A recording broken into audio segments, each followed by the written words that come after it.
विठ्ठल विठ्ठल विठ्ठल पांडुरंगा विठ्ठल विठ्ठल पांडुरंगा विठ्ठल विठ्ठल विठ्ठल पांडुरंगा विठ्ठल विठ्ठल पांडुरंगा बोला विठ्ठल विठ्ठल विठ्ठल पांडुरंगा विठ्ठल विठ्ठल विठ्ठल पांडुरंगा.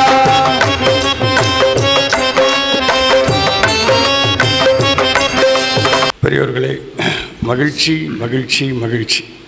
நல்ல ஒரு கரவொலி எழுப்பி நம்முடைய விமலா சுப்பிரமணியன் அவர்களை பாராட்டும். ரொம்ப அற்புதமாக ஆலயத்தை திருக்கோயில்களில் வழிபடு முறை பற்றி ரொம்ப அற்புதமாக நுட்பமாக பல்வேறு செய்திகளை அவர்கள் நமக்கு அளித்தார்கள்.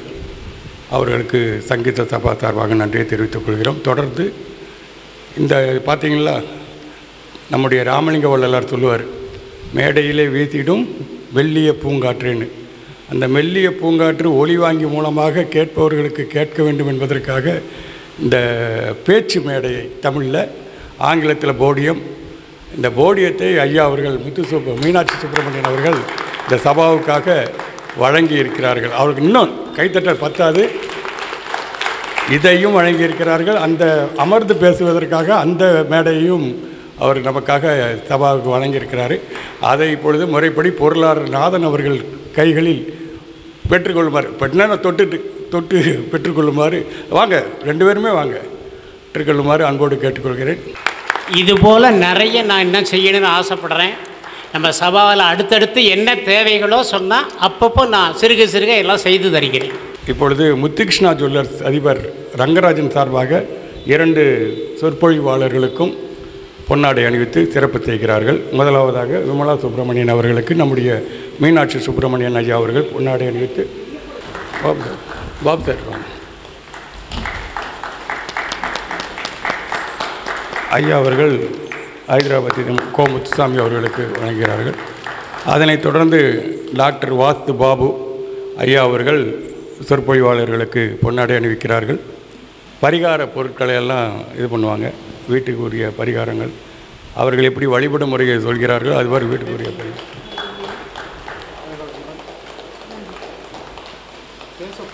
ஆமாம், முத்துசாமி அவர்களுக்கு, கோ முத்துசாமி ஐயா அவர்களுக்கு நம்முடைய பாபு அவர்கள் பொன்னாடை அணிவித்து சிறப்பு செய்கிறார்கள். அதேபோல் நம்முடைய தலைவர் ஆறுமுகம் ஐயா அவர்களுக்கும் அவர்கள் போடணும்னு சொல்கிறாங்க டாக்டர் அவர்கள், அதனால் அவர்களுக்கும். அதேபோல் முதல்ல நம்முடைய சங்கீத சபாவினுடைய தலைவர் ஆறுமுகம் ஐயா அவர்களுக்கு பாபு அவர்கள், டாக்டர் பாபு அவர்கள் பொன்னாடை அணிவிக்கிறார்கள்.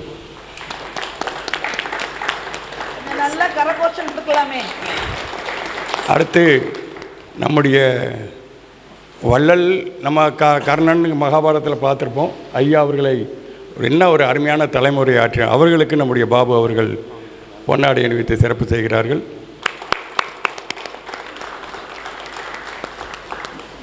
அதேபோல் அன்பு அண்ணன் பொருளாளர் நாதன் அவர்களுக்கும் பொன்னாடை அணிவித்து சிறப்பு செய்கிறார்கள். உங்களுக்கு அவர் பண்ணட்டும், அவர் பண்ணுறாரு, ஆசைப்படுறாரு. வாங்க. நம்ம நாதன் சார் கூட 25-30 வருஷத்துக்கு முன்னாடி ஐக்கியம் நடத்தியிருக்கேன். இலவச கண் சிகிச்சை முகாம் எங்களுக்கு ரொம்ப அப்பவே சப்போர்ட்டு.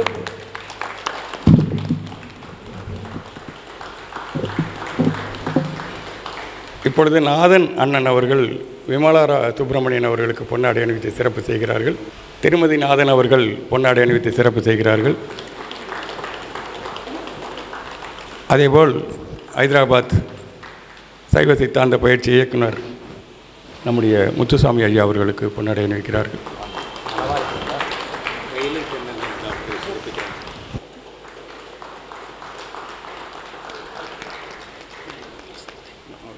ஆலய வழிபாட்டை பற்றி சகோதரி அவர்கள் மிகவும் சிறப்பாக சொன்னார்கள். பல கருத்துக்கள் இருக்குது. கோவிலுக்கு மட்டும் போய் நீ கும்பிட்றதில்ல, ஆத்மாவாக கும்பிட்டாலும் மிக சிறப்புங்கிற ஒரு வார்த்தையை சொன்னாங்க. எல்லாராலையும் கோவிலுக்கு போக முடியறதில்ல. இப்போது ஒன்று ஏஜ் ஃபேக்டர், கோவிலுக்குள்ளே போனால் நடக்க முடியறதில்ல. இப்போ திருச்செந்தூரெல்லாம் கனவில் ஆகிப்போச்சு ஒழிய அதுக்குள்ளே போகவே முடியாதுங்கிற மாதிரியான செய்திகள் தான் இப்போ வந்துக்கிட்டு இருக்குது. குறைஞ்சது அரை நாள் 1 நாள் ஆகுன்றான். நம்ம ஓடி போய் டக்குன்னு ஏதோ அவசரமாக ஒரு ரவுண்டு சுற்றணும் ஓடணுங்கிறதுக்கு வாய்ப்பு இல்லை. இப்போ நம்மால் ஓடுற சக்தியும் நமக்கு இல்லை எல்லாருக்கும். அதனால் அம்மாவுடைய கருத்துக்கள் ரொம்ப நல்லா இருந்தது. மனசார நம்ம கும்பிடுவோம். ஆக்சுவலாக இன்றைக்கி இங்கே வந்திருக்கிறவங்க எல்லாருமே புண்ணியம் செஞ்சவங்க. அதனால தான் இந்த ஒரு அருமையான சொற்பொழிவில் நம்மளால் கலந்து கொண்டு இருக்க முடிகிறது. அதே போல் அம்மா சொன்னதோட நான் 2 சின்ன கருத்துக்கள் அவங்களுடைய அனுமதியோடு சொல்கிறேன். கோவிலுக்கு இப்போ போகிறதில்ல நம்ம என்ன பண்ணுறோன்னா அவசரகதியாக உள்ளே ஓடுறோம். சாமியை என்னோ பார்த்தா அவருக்கு வீடு இடத்த விட்டு அடுத்த 10 நிமிஷத்தில் அப்பா இவங்க முடிஞ்சு வெளியில் போய்ட்டு வரான்னு நினச்சி கிடுகிடுன்னு ஓடுறோம், கிடுகிடுன்னு சுற்றி வர்றோம். ஒரு பொறுமையாக எந்த சன்னதியிலையும் நின்று நம்ம சாமி கும்பிட்றதில்ல. பொறுமையாக கும்பிடுங்க. அதில் 100 கற்சல்கள் இருந்தாலும் ஒரு 4 தெய்வத்து முன்னாடியாவது நின்று ஒழுங்காக கும்பிடுங்க. அவசரப்பட்டு ஓட வேண்டாம். ஏன்னா சீரியல் போய்டுமேங்கிற அவசரம் சாயங்காலம் ஆனால் அவசரமாக பார்த்துட்டு வீட்டில் சீரியல் பார்க்குறதுக்காக ஓடுறாங்க. அப்படி போகாதீங்க. பொறுமையாக போய் எல்லா இடத்துலையும் தரிசனம் பண்ணுங்க. அதே போல் அந்த விளக்கேற்றதை பற்றி சொன்னாங்க. உள்ள நிறைய கோவில்களில் நடக்கக்கூடிய தவறு என்னன்னு கேட்டால், கிழக்க பார்க்க கோயில் இருக்கும், அர்ச்சகர் வடக்க பார்த்து நின்று அந்த கற்பூரத்தை காட்டுவார். ஆனால் எரியக்கூடிய விளக்கு தெற்க பார்க்க இருக்கும். அது மிகவும் தவறு. தீபம் எப்போவுமே கிழக்கு வடக்கு மேற்கு திசைகளுக்கும், தெற்க ஏதோ ஒரு காரியத்துக்கு மட்டும்தான் ஏற்றுவாங்க. அது நிறைய கோவில்களில் தவறு நடக்குது. நான் பல இடங்களில் அர்ச்சகரை சுட்டி காட்டுறேன். அவங்க சொன்னாங்க எங்கள் கைக்கு சௌரியமாக இருக்குது அப்படிங்கிறாங்க. அது தவறு, அது கூடாது. கோவிலுக்கு போகிறவங்க அம்மா சொன்ன மாதிரி நெற்றியில் திருநீர் இல்லாதக்கு போகாதீங்க. நீரில்லா நெற்றிப்பாழ்னு சொல்லியிருக்கிறாங்க. கண்டிப்பாக எல்லாரும் திருநீர் பூசுங்க. உங்களால் முடிஞ்சபடி மனசுக்குள்ளேயே தெய்வத்தை ஒவ்வொரு மூச்சுக்கும் சிவா சிவான்னு சொல்லிக்கிட்டே இருங்க. அதுவே ஒரு ஆத்ம பூஜை. தனியாக உட்காரணுங்கிற அவசியம் கிடையாது. யோக நிலையில் சப்பளம் போட்டு உட்காரணுங்கிற அவசியம் இல்லை. உட்கார்ந்த இடத்துலையே நீங்கள் எப்போவுமே சிவசிந்தனை இருந்தாலே பெரிய ஒரு தொழுவாகுது. கோவிலுக்கு போகிற தலைவிரி கோலமாக இந்த காலத்தில் குழந்தைகள்லாம் போகிறாங்க, பார்த்துருக்கேன். நிறைய பேர் தலைவிரியாக போகிறாங்க. உள்ள தலையை ஜடம் பின்னணும். புரியமான தலைவிரிக்கிறது எங்கே ஏதோ ஒரு காரணத்துக்கு மட்டும்தான். தலைவிரி இல்லாதைக்கு கோவிலுக்கு போங்க. நெத்தியில் திலகம் விட்டுங்க. ஈரத்துணியோட கோவிலுக்கு போகக்கூடாது. புரியறதில்ல. நிறைய ஆற்றுல குளித்த முங்கின சாயில் கடார்னு நினச்சி கோயிலுக்குள்ளே வந்துடுறாங்க. ஈரத்துணியிடம் செய்யக்கூடிய காரியங்கள் வேறு, அதுக்கு போகக்கூடாது. அது புரியறதில்ல. ஈரத்துணியோடு உள்ளே வர்றாங்க. இதெல்லாம் தவிர்க்கப்பட வேண்டும். கோவிலுக்குள்ளே போகிறது லுங்கியோடு போகிறாங்க நிறைய பேர். லுங்கி நம்முடைய கலாச்சாரம் அல்ல. வேஷ்டி, ஆனால் கலர் வேஷ்டியை இப்போ அக்செப்ட் பண்ணிக்கிறாங்க. என்னன்னு கேட்டால் காவி மஞ்சள் பச்சைன்னு இருக்குது, ஒவ்வொரு முருகனுடைய கலராக நினச்சி போகிறோம். அந்த மாதிரி போங்க, கோவிலுக்கு போய் பண்ணுங்க. அதே போல் எந்த இடத்துல காலில் விழுந்து கும்பிடணும்னு ஒரு கொடிமரத்துக்கு இந்த பக்கம் இருக்குது. எந்த திசையாக இருந்தாலும் தெற்க பார்த்து விழுந்து கும்பிடுறாங்க, கூடாது. பார்த்து அதுக்குண்டான விதிமுறைகளெல்லாம் தெரிஞ்சு நீங்கள் எல்லோரும் பண்ணணும். ஒன்று, இன்றைக்கி நீங்கள் எல்லோரும் அதிர்ஷ்டக்காரங்கள் சொன்னுடைய அர்த்தம் என்ன தெரியுமா? விநாயகர் சதுர்த்தி வருது இப்போது. அதுக்கு உங்களுக்கு அனைவருக்கும் பஞ்சகாவியத்தில், அதாவது பசுஞ்சாணத்தில் செய்யப்பட்ட விநாயகர் இன்றைக்கி ஒவ்வொருத்தருக்கும் ஒன்று ஃப்ரீயாக கொடுக்க போகிறோம். இதை தெய்வ பக்தியோடு எடுத்துகிட்டு போய் நீங்கள் உங்கள் வீட்டில் இந்த ட்ரிப்பை பூஜை பண்ணி, அந்த காலத்தில் நான் குழந்தையாக இருக்குன்னு இருக்கேன், மஞ்சளில் பிள்ளையார் பிடிச்சி வைப்பாங்க, களிமண்ணில் பிள்ளையார் இருக்கும், சாணி பிள்ளையார் கிடைக்காது. எங்கேயாவது இந்த பசுமையாணி வீடுகளில் தேடி வாங்கிட்டு வந்து உருட்டி கொண்டாந்து வச்சு கும்பிடுவோம். அதாவது சாணி பிள்ளையார் அவ்வளோ விசேஷம். இன்றைக்கி மாடையும் காணலை, சாணியும் காணலை. பொம்பளைக்கு சாணியை தொடர யோஜனை பண்ணுறாங்க. இன்றைக்கி இந்த கோபால் சினிமாலாம் என்ன பண்ணுறாங்கன்னா, ஐடி பீப்புள் பெங்களூரில் எனக்கு 2 மணி நேரம் அப்பாயின்மெண்ட் கொடு, 1 மணி நேரம் அப்பாயின்மெண்ட் கொடுக்குறான். மாதம் அவருடைய சம்பளம் 10 லட்ச ரூபா சாணி எழுறதுக்காக. கோசாலையில் போய் நான் இந்த சாணியை எடுத்து போடுறேன், எனக்கு ஒரு 10 பசுமாடாவது அலாட் பண்ணது சாணியை எடுத்து நான் பண்ணுறேன், அந்த சாணம் என் கையில் பட வேண்டும் அப்படின்னு காத்திருக்கிறாங்க. நமக்கு இவ்வளோ வசதியான இந்த கிராமத்தில் இத்தனை பசுமாடு இருக்குது, யார் வீட்டிலே போய் சாணி எழுறோமா? இல்லை. சாணியை பொழுகி வீட்டில் கோலம் போடுறோமா? கிடையாது. பழைய கலாச்சாரத்துக்கு வாங்க. பசுஞ்சாணத்தில் லட்சுமி இருக்கிறா, விநாயகர் இருக்கிறாரு. அதெல்லாம் நம்ம பழையபடி நம்ம குழந்தைகளுக்கு சொல்லி கொண்டு வருவோம். அதெல்லாம் நம்ம செய்தாகணும். பசுஞ்சாணத்தில் செய்யப்பட்ட விநாயகர் இருக்குது. அதனால் இங்கே வந்தவங்க எல்லோரும் பாக்கியம் பண்ணவங்க இந்த பசுஞ்சாணத்தை விநாயகரை வச்சு எல்லோரும் பூஜை பண்ணணும்னு கேட்டு வாய்ப்புக்கு நன்றி கூறி விடைபெறுகிறேன். அடுத்தாப்பில் மற்றொரு சொற்பொழிவு இருக்குது. ஐயா அவருடைய பேச்சு, முத்துசாமி அவருடைய பேச்சு இருக்குது. இன்னும் சிறப்பாக இருக்கும். நம்முடைய மனம் நன்றாக பக்குவப்படும் மாதிரி அம்மா சொன்ன மாதிரி ஐயாவும் பண்ண போகிறாங்க. பொறுமையாக இருந்த நிகழ்ச்சியை கடைசி வரைக்கும் இருந்துட்டு போங்கன்னு வேண்டி கேட்டுக்கொள்கிறேன். நம்முடைய ஹைதராபாத்திலிருந்து வருகை தந்திருக்கக்கூடிய கோ முத்துசாமி ஐயா அவர்களுக்கு பற்றி ஒரு சின்ன அறிமுகம், ஓரிரு நிமிடங்கள் தான். ஐயா அவர்கள் திண்மய சுந்தரன் என்கிற புனை பெயரிலே பல்வேறு ஆன்மீக கட்டுரைகள், கவிதை நூல்கள், தத்துவங்கள், ஆங்கிலத்தில் நூல்கள் எல்லாம் பல்வேறு நூல்கள் எழுதியிருக்கிறார்கள், வெளியிட்டிருக்கிறார்கள். அதுபோக ஐயா அவர்கள் வந்து சிறந்த கவிஞர், சித்தாந்த வித்யாநிதி, சித்தாந்த சேவாரத்தினம், சித்தாந்த சைவ சுடர்மணி, சித்தாந்த திருத்தொண்டர் மாமணி என்கிற விருதுகளை ஐயா அவர்கள் பெற்றிருக்கிறார்கள். அதே போல் கவிதை துறையிலே மரபு கவியரசு, கவிக்கோ மாமணி, அறிவு களஞ்சியம், சைவ சித்தாந்த செம்மல், தமிழ் பணி விருது, தமிழ் ஞானச்சுடர் ஆகிய பட்டங்களையும் கவிதை துறையிலே பெற்றிருக்கிறார்கள். அதுபோக ஐயா அவர்கள் எழுதிய நூல்கள் தவம் செய்த தவம் கவிதை நூல், அழகின் நண்பன் 2வது கவிதை நூல், இறைவனுக்கு வந்த நாணம் ஆன்மீக கட்டுரைகள், மௌனத்தின் அழகிய கோணங்கள் 3வது கவிதை நூல் இவதை எழுதியிருக்கிறாங்க. வானதி பதிப்பகம் வெளியீடாக ஒரு அருமையான அது நவீன காலத்தில் ஒரு காவியம் எழுதுவது என்பது மரபு கவிதை எழுதுறதுன்னு ரொம்ப பிரயத்தனம். அதை மிக அற்புதமாக செய்திருக்கிறார்கள். கடவுளின் மரபணு கூடம் என்கிற காவியத்தை ஐயா அவர்கள் எழுதியிருக்கிறார்கள். அதற்கு நிறைய பட்டங்கள் பரிசுகள் எல்லாம் சென்னையில் பெற்றிருக்கிறார்கள். இதுக்கு தான் நீங்கள் நல்ல கரவொலி எழுப்பணும். ஏன்னா எனக்கு ஹைதராபாத்திலேருந்து வருகை தந்திருக்கிறார்கள். நமக்காக அற்புதமான பேச்சாளர், ரொம்ப அற்புதமாக பேசுவாங்க. கந்தன் இசை பாமாலை என்கிற குறுந்தகடு வெளியிட்டிருக்கிறார். கீர்த்தனைகள் முருகன் பெருமான் மீது வெளியிட்டிருக்கிறார்கள். ஆங்கிலத்திலே வந்து first steps in the spiritual path, அப்புறம் an inspirational key to happiness. என்னுடைய ஆங்கில உச்சரிப்பு தப்பாக இருந்தால் மன்னிச்சிருங்க. ஃப்ரம் entanglements of enlightenment ஆகிய 3 ஆங்கில நூல்களையும் ஐயா அவர்கள் எழுதியிருக்கிறார்கள். இப்பொழுது சித்தாந்தம் இல்லற வழிகாட்டி என்கிற பொருளிலே ஐயா அவர்கள் 1 மணி நேரம் நமக்காக உரையாற்ற இருக்கிறார்கள். அவர்களுக்கு வழிவிட்டு அன்போடு நன்றி. திருச்சிற்றம்பலம். நமச்சிவாயவே ஞானமும் கல்வியும், நமச்சிவாயவே நானறிவிச்சையும், நமச்சிவாயவே நானவின்று ஏற்றுமே, நமச்சிவாயவே நன்னறி காட்டுமே. திருச்சிற்றம்பலம். சிவாய நம. அன்பே சிவம். தென்னாடுடைய சிவனையை போற்றி எந்நாட்டவர்க்கும் இறைவாகும். பெருமதிப்பிற்குரிய நெல்லை சங்கீத சபாவின் தலைவர் திரு ஆறுமுகம் ஐயா அவர்களே, தலைமை தாங்கி பேருரை நிகழ்த்தியோடு மட்டுமல்லாமல் வள்ளல் தன்மையுடன் சில செயல்களையும் புரிந்து கொண்டிருக்கும் திரு மீனாட்சி சுந்தரம் ஐயா அவர்களே, இந்த நெல்லை சங்கீத சபாவின் நிர்வாகத்தில் இருக்கும் அன்பர் பெருமக்களே, இங்கே வருகை தந்திருக்கும் அருமை நண்பர் திரு தலவாய்நாதன் ஐயா அவர்களே, அதுபோல் என்னுடைய ஹைதராபாத் நண்பர் இங்கே வருகை தந்திருக்கிறார் திரு சிதம்பரநாதன் அவர்களே, என் முன்னால் பேசி அமர்ந்திருக்கும் திருமதி விமலா சுப்பிரமணியம் அம்மா அவர்களே, வந்திருக்கும் சான்றோர் பெருமக்களே, அனைவருக்கும் முதற்கண் எனது நன்றி கலந்த வணக்கங்களை உரித்தாக்கிக் கொள்கிறேன். ஒன்று விட்டுட்டேன், அருமை தம்பி நெல்லை கவிஞர் பாமணி அருமை தம்பி நெல்லை கவிஞர் பாமணி அவர்களே, அவரையும் சேர்த்துக் கொள்கிறேன்.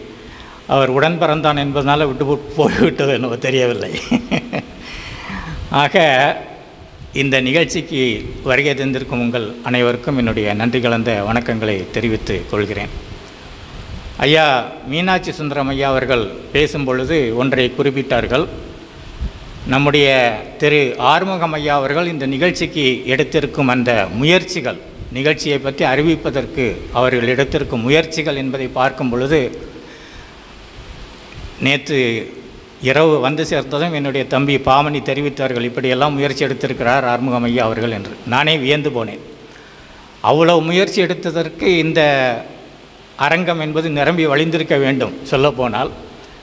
அதைத்தான் மீனாட்சி சுந்தரம் ஐயா அவர்கள் மென்மையாக எடுத்து கூறினார்கள். இன்னும் நிறைய பேர் வர வேண்டும், எல்லோரையும் அழைத்து கொண்டு வாருங்கள் என்று சொன்னார்கள். எனக்கு உடனே ஒன்று ஞாபகத்திற்கு வருகிறது. அடியனுடைய வித்யா குரு வைத்தியநாதன் ஐயா அவர்கள் காலத்தில் எப்போதோ நடந்த ஒரு நிகழ்ச்சியை சொல்லியிருக்கிறார். அவருடைய வித்யா குரு முருபல ரத்தினம் செட்டியார், மலேசியா சித்தாந்த வித்தகர் முருபல ரத்தினம் செட்டியார். இப்போது அவர் இல்லை, இருவருமே இப்போது நம்முடைய இல்லை, சிவபதம் அடைந்து விட்டார்கள். அவர் காலத்தில் அவர் ஒன்று சொல்லியிருக்கிறார் வித்யா குரு வைத்தியநாதன் ஐயா அவர்கள். அதாவது அவருடைய குரு மலேசியாவிலிருந்து சென்னைக்கு வரும்பொழுது, சென்னை சைவ சித்தாந்த பெருமன்றம் கேள்விப்பட்டிருப்பீர்கள் எல்லோரும், அங்கே சைவ சித்தாந்த சொற்பொழிவுகள் அவர் நடத்துவது வழக்கம். அப்படி ஒரு முறை வந்திருக்கும் பொழுது ஐயா அவர்கள், நம்முடைய வைத்தியநாதன் ஐயா அவர்கள் அப்பொழுது தமிழர் அரசு பணியில் இருந்து கொண்டிருக்கிறார்கள்.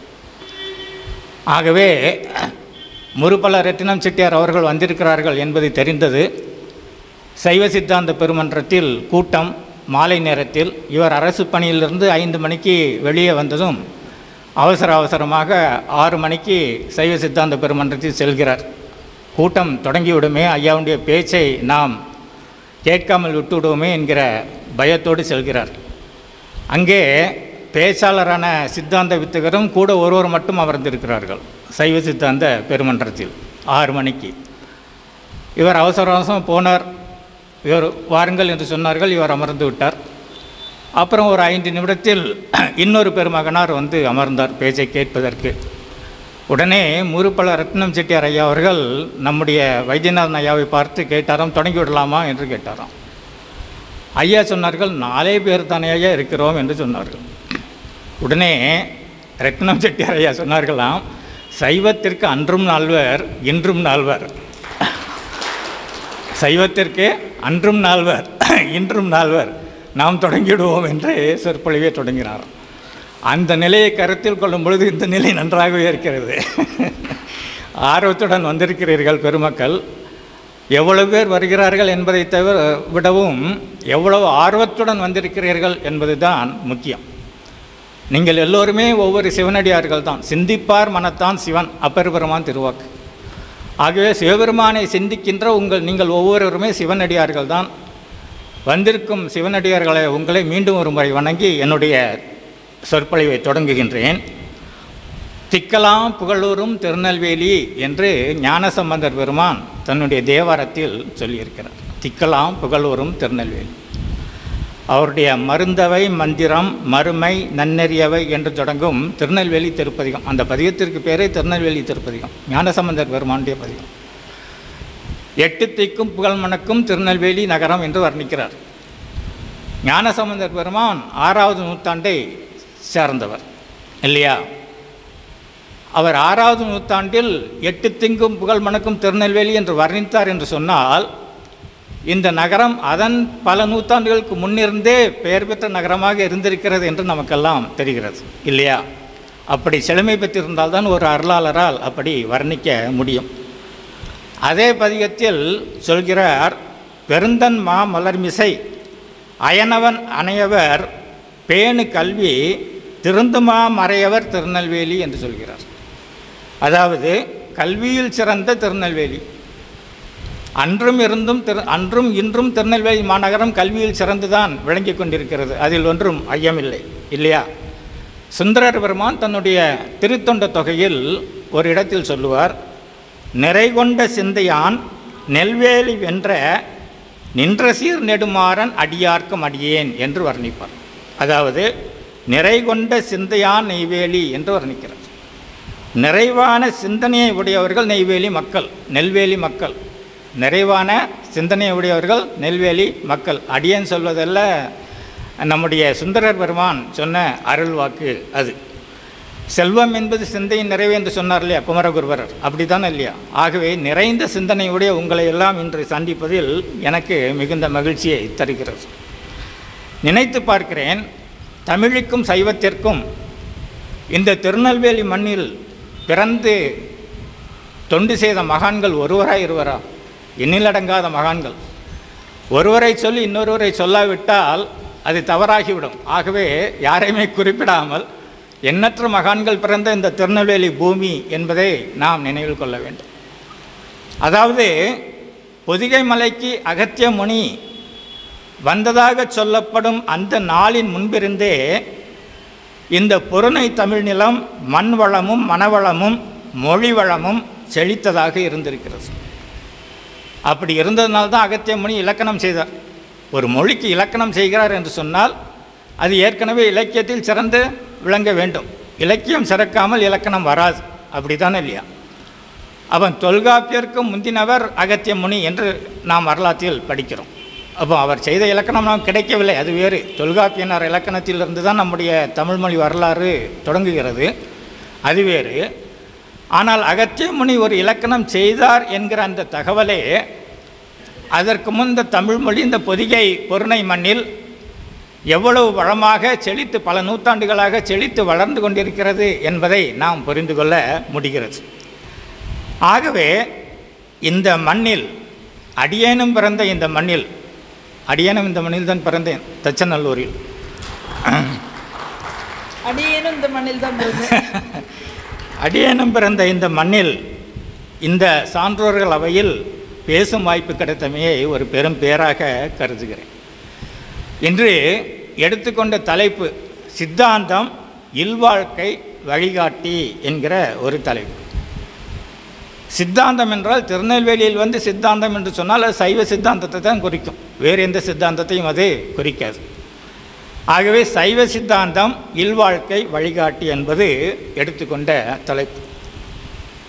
சைவ சித்தாந்தம் என்பது என்ன, உங்கள் எல்லோருக்கும் தெரிந்திருக்கும். சைவ சமயத்தின் ஞான பகுதி சைவ சித்தாந்தம். சைவ சமயத்தின் ஞான பகுதி சைவ இந்த சைவ சித்தாந்தம் போதிக்கும் சிவஞானத்தின் கூறுகள் என்பவை சங்க இலக்கியங்களிலும் திருக்குறளிலும் பரவி கிடக்கின்றன, நிறைய பரவி இருக்கிறது.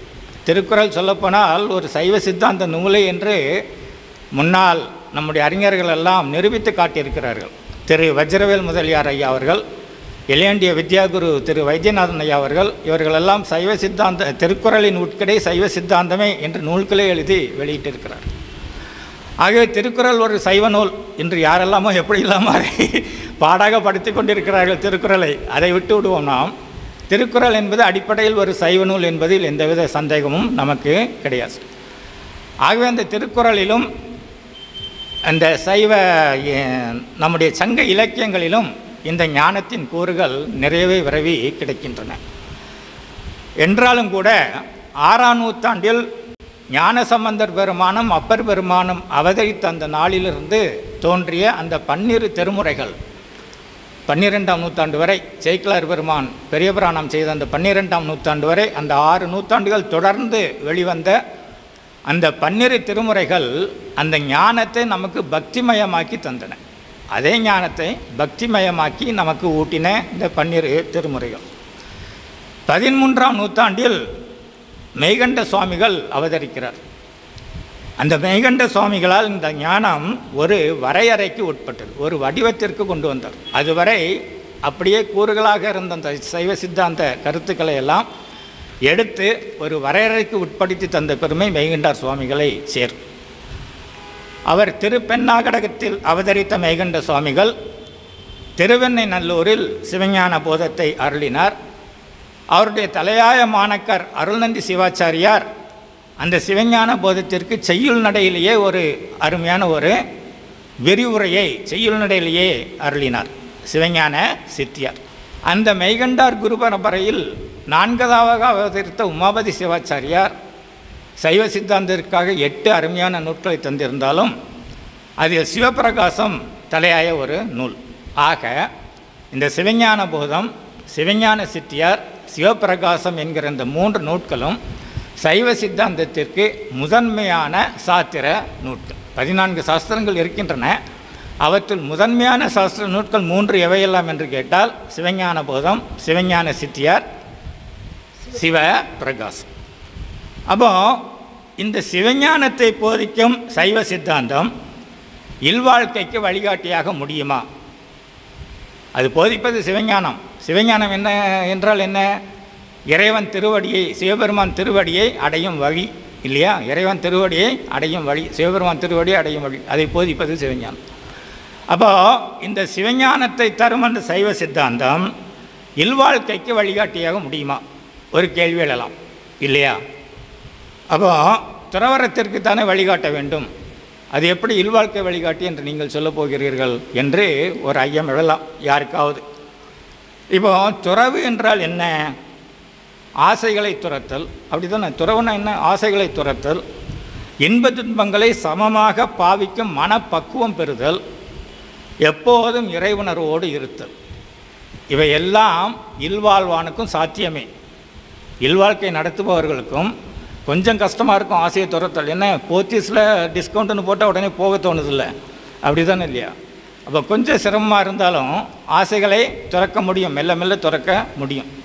மனம் பக்குவம் பெற முடியும், இன்ப துன்பங்களை சமமாக பாவிக்கும் மனநிலையை பெற முடியும்.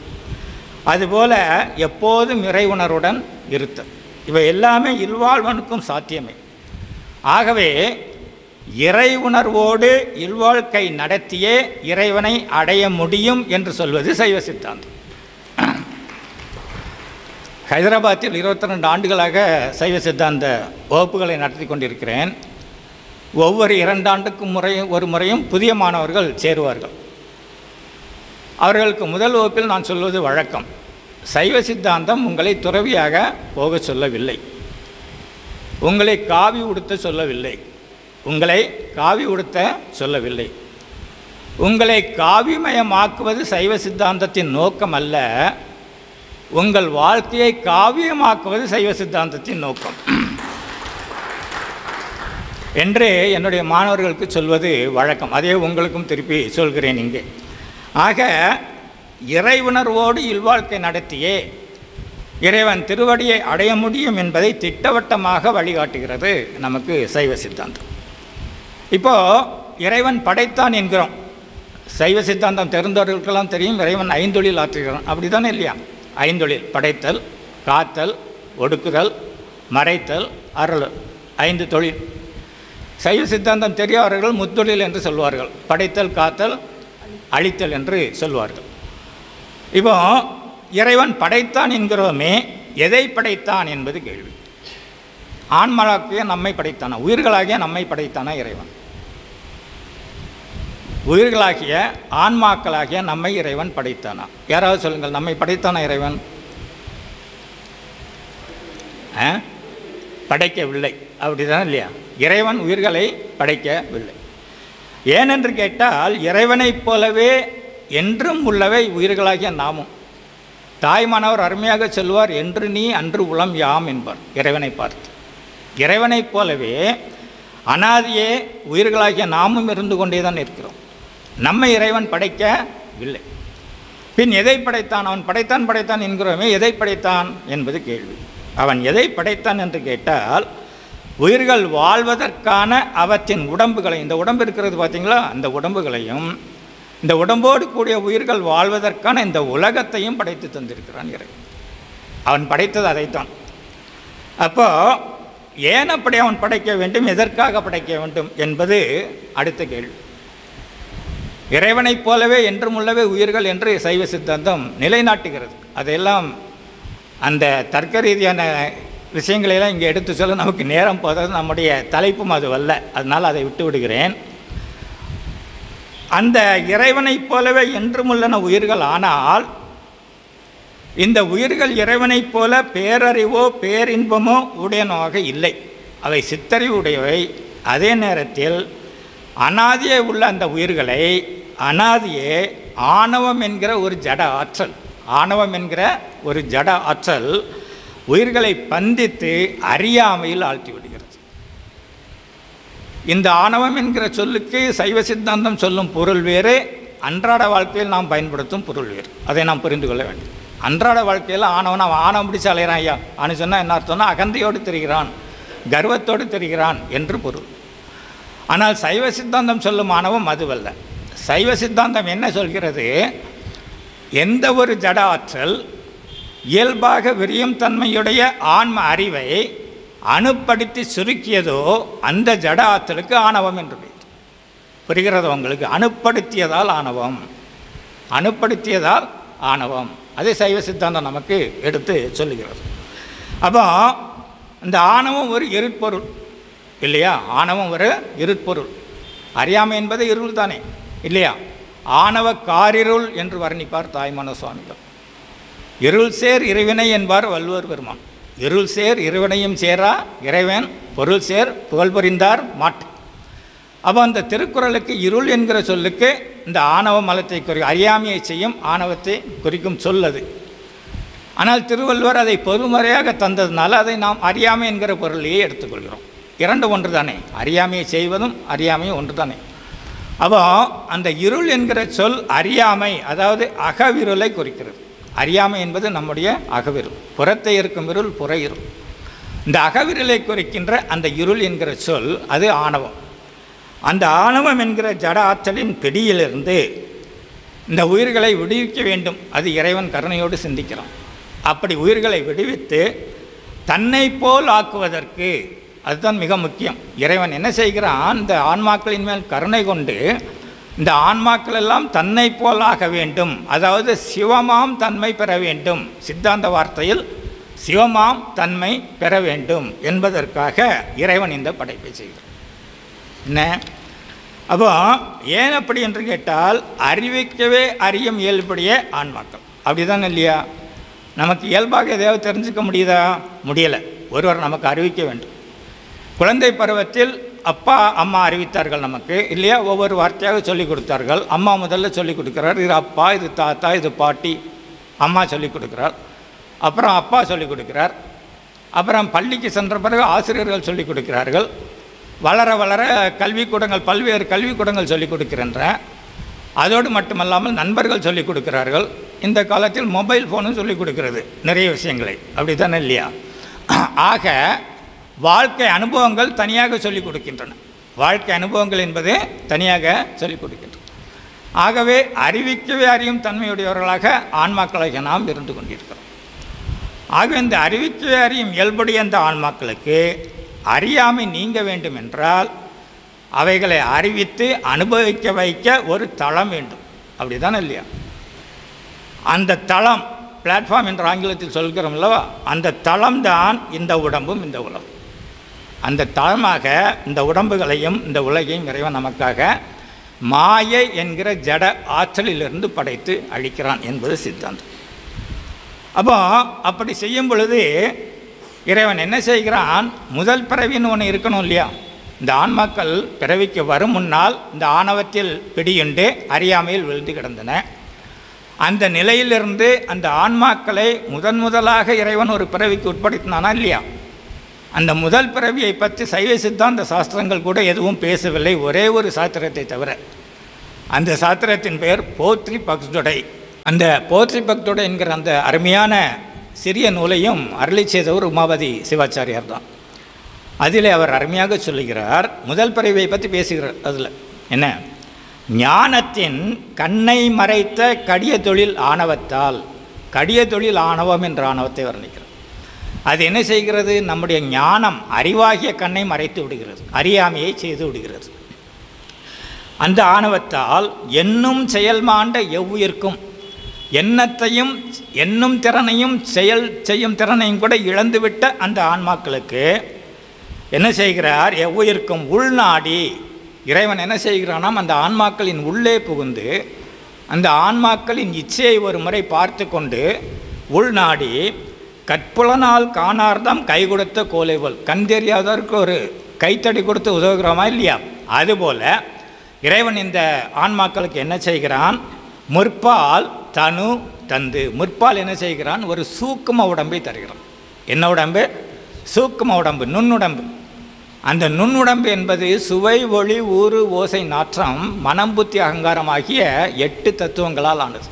அது சைவ சித்தாந்தம் படித்தவங்களுக்கு தெரியும், 36 தத்துவங்களை படித்திருப்பீர்கள்.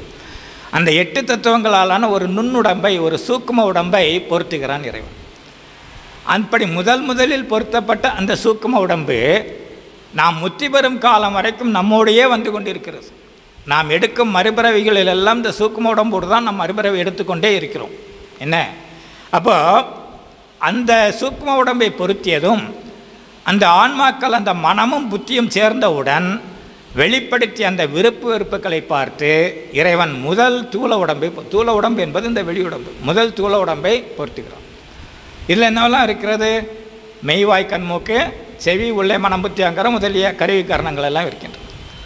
இந்த தூள உடம்பை பொருத்திவிட்டு அதற்கு பின்னால் இந்த உயிர்கள் வெளிப்படுத்திய எண்ணத்தால் வெளிப்படுத்திய அந்த நல்வினை தீவினைகளுக்கு ஏற்ப வினை இரண்டும் காட்டி, நல்வினை தீவினை என்பதை காட்டி அதனால் பிறப்பாக்கி, அதனால் முதல் பிறவியை தந்து பிறகு ஒவ்வொரு பிறவி தோறும் இந்த ஆன்மாக்கள் செய்யும் நல்வினை தீவினைகளுக்கு ஏற்ப அடுத்தடுத்த பிறவிகளை தந்து கொண்டிருக்கிறான்.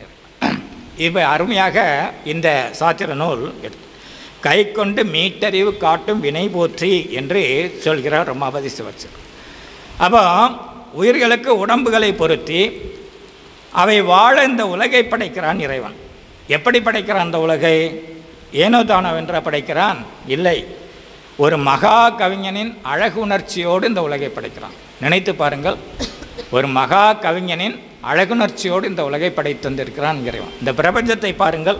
மாணிக்கவாசகர் பெருமான் சொல்லுவார் திருவண்ட பகுதியில், அண்டப்பகுதியின் உண்டை பிறக்கம், பிரம்மாண்டமான அந்த அண்டம் பிரபஞ்சம். அதில் அவர் பார்க்கும் பொழுது இந்த கோள்கள் எல்லாம் எப்படி இருக்கின்றன? சின்ன சின்ன உருண்டைகளாக. ஒவ்வொரு நட்சத்திரமும் ஒரு சூரியனுக்கு சமம் என்று விஞ்ஞானம் சொல்கிறது. அப்படி தானே இல்லையா?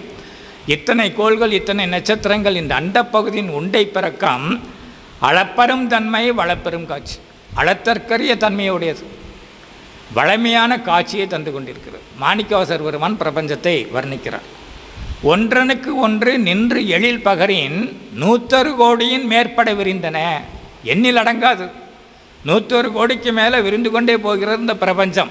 எப்பொழுது சொல்கிறார்? 8ஆம் நூற்றாண்டில் சொல்கிறார். இன்றைய விஞ்ஞானம் எல்லாம் வளர்ச்சி அடைவதற்கு முன்னால் 8ஆம் நூற்றாண்டில் சொல்லுகிறார் நம்முடைய மாணிக்கவாசகர் பெருமான். அப்புறம் ஒரு அருமையான வரி போடுகிறார் பாருங்கள். இவையெல்லாம் சிவபெருமானுக்கு முன்னால் பார்க்க போனால் எல் நுழை கதிரின் துண் அணு புறைய சிறியவாக பெரியோன் என்று வர்ணிக்கிறார். வீட்டில் சாளரம் வழியாக அந்த சூரிய கதிர்கள் உள்ளே நுழைந்தது என்று வைத்துக்கொள்வோமே.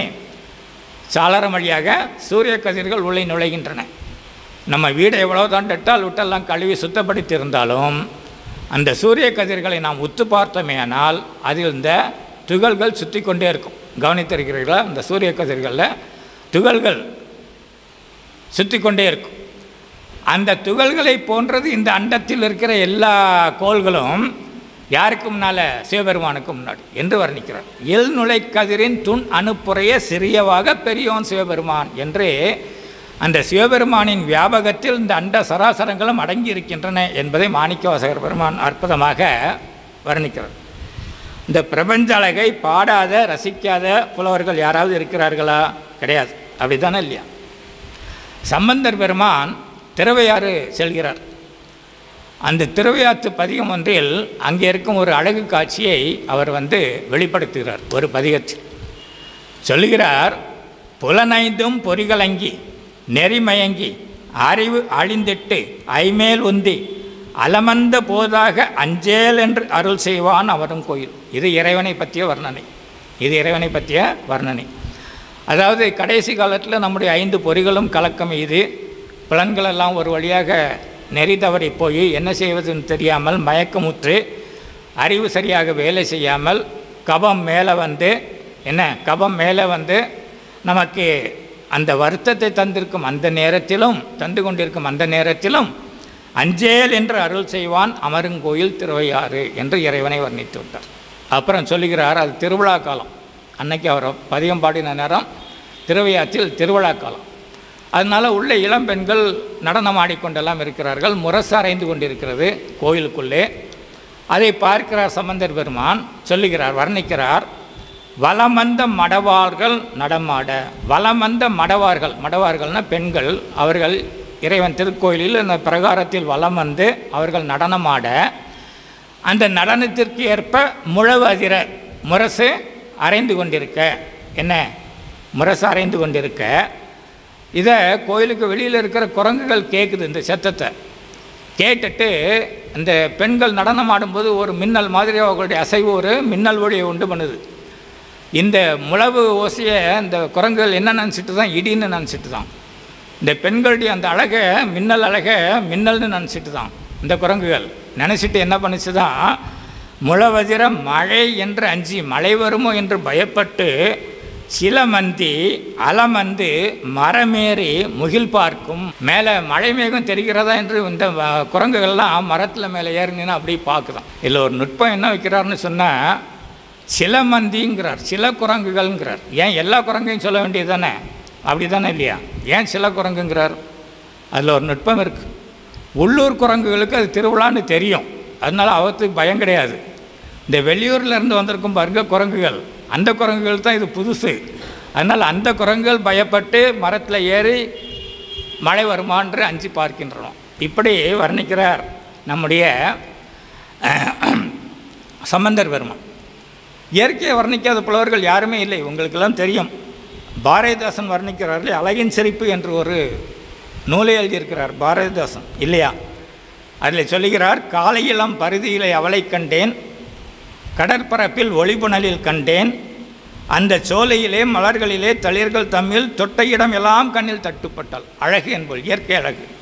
மாலையிலே மேற்றிசையில் இலகுகின்ற மாணிக்க சுடரில் அவள் இருந்தால் ஆலம் சாலையிலே கிளைதோறும் கிளியின் கூட்டம் தனிலந்த அழகன்பால் கவிதை தந்தாள் என்று வர்ணிக்கிறார் பாரதிதாசன் அழகின் சிரிப்பு என்கிற அவருடைய அற்புதமான நூல். அடியனுடைய புனைப்பேர் சின்மய சுந்தரன். சின்மய சுந்தரன்கிற புனைப்பேரில் தான் கவிதை நூல்கள்லாம் வந்திருக்கு. அதில் தவம் செய்த தவம் என்கிற என்னுடைய 2008ஆம் ஆண்டில் வெளிவந்த முதல் கவிதை தொகுதியில் பரம்பொருள் வணக்கம் என்று ஒரு கவிதையை வைத்திருக்கிறேன். அதிலே ஒரு பாடலில் சொல்லுகிறேன், ஓங்கிய உயர் மரங்கள் ஓங்கார பன்னிசைக்கும். ஓங்கிய உயர் மரங்கள் காற்றில் அசையும் பொழுது ஒரு சப்தம் வருகிறதுலோ அது ஓங்கார பன்னிசைக்கும். தாங்கிய கிளைமேல் புட்கள் மரக்கிளை மேல் புட்கள் அமர்ந்திருக்கின்றன. திருமறை சொல்லியிருக்கும். அவை கத்திக்கொண்டே இருக்கும் அல்லவா, அது திருமறை சொல் போல திருமறை சொல்லி இசைக்கும். வாங்கிய பனியை புல்லும் வணங்கிடும் தீர்த்தமாக. அதிகாலையில் புல்நுனியில் பனித்துளி இருக்கும், அதை தீர்த்தமாக பார்த்தேன் அடியன். வாங்கிய பனியை புல்லும் வணங்கிடும் தீர்த்தமாக பாங்குடன் கதிர் ஆரத்தி. கிழக்கு திசையில் எழும் கதிரவன் பாங்குடன் கதிர் ஆரத்தி பன்மலர் கண்ணில் ஒற்று. அந்த கதிர் ஆரத்தி காட்டுவதாக நினைத்து இந்த மலர்களெல்லாம் கண்ணில் ஒற்றிக்கொள்ளும் என்று வர்ணித்திருக்கிறேன் அந்த பாடலில். அப்புறம் சொல்லுகிறேன், இறைவனை பாட வந்தேன் இயற்கையை பாடுகின்றேன். இறைவனின் கவிதை என்றோ இயற்கையும் படித்து பார்த்தால் என்று அந்த பாடலை சொல்லியிருக்கிறேன். ஆக இப்படி இயற்கையை வர்ணிக்காத புலவர்கள் யாரும் கிடையாது. இந்த அழகிய உலகில் வாழ உயிர்களுக்கு உடம்புகளை பொருத்துகிறான் இறைவன். அப்படி தானே இல்லையா? உடம்புகளை பொருத்துகிறான் என்று நாம் பார்த்தோம். எப்படி பொருத்துகிறான்? ஆண்பால் உடம்பாகவும் பெண்பால் உடம்பாகவும் பொருத்துகிறான். நினைத்து பாருங்கள். இப்போது துறவரத்தில் தான் இறைவனை அடைய முடியும் என்கிற நிலை இருந்தால் அவன் வெறுமனை ஏதோ ஒரு பாலாக செய்திருக்கலாம், ஆணுடம்பாகவே உயிர்களுக்கு தந்திருக்கலாம், இல்லாவிட்டால் வெறுமனே பெண்ணுடம்பாகவே உயிர்களுக்கு தந்திருக்கலாம். ஆனால் அவன் எப்படி படைத்திருக்கிறான்? இருபாலராக இறைவன் எல்லா உயிர்களையும் படைத்திருக்கிறான், ஆண்பால் பெண்பால். அப்படித்தானே இல்லையா? அப்போ அவனுடைய நோக்கம் என்னவாக இருக்க முடியும்? வெறும் துறவரத்தால் தான் முடியும் என்றால், அவனை அடைய முடியும் என்றால் ஏதோ ஒரு பால் போதுமே. ஆணாக பெற தவமிரு வந்து சேரு சொல்லிட்டு போகலாம், இல்லாட்டா பெண்ணாக பெற தவமிரு வந்து சேரு என்று சொல்லிட்டு போகலாம். அவன் இருபாலராக பிறப்பை தந்திருக்கிறானே, இந்த உடம்பை தந்திருக்கிறானே இறைவன், எதற்காக என்று கேட்டால் அவனுடைய நோக்கம் என்னவாக இருக்க முடியும் என்று சிந்தித்து பார்த்தால், ஆணும் பெண்ணும் கணவன் மனைவியாக இல்லறத்தில் ஈடுபட்டு என்ன இன்ப துன்பங்களை அனுபவித்து பக்குவப்பட வேண்டும். அதுதான் அவனுடைய நோக்கம்.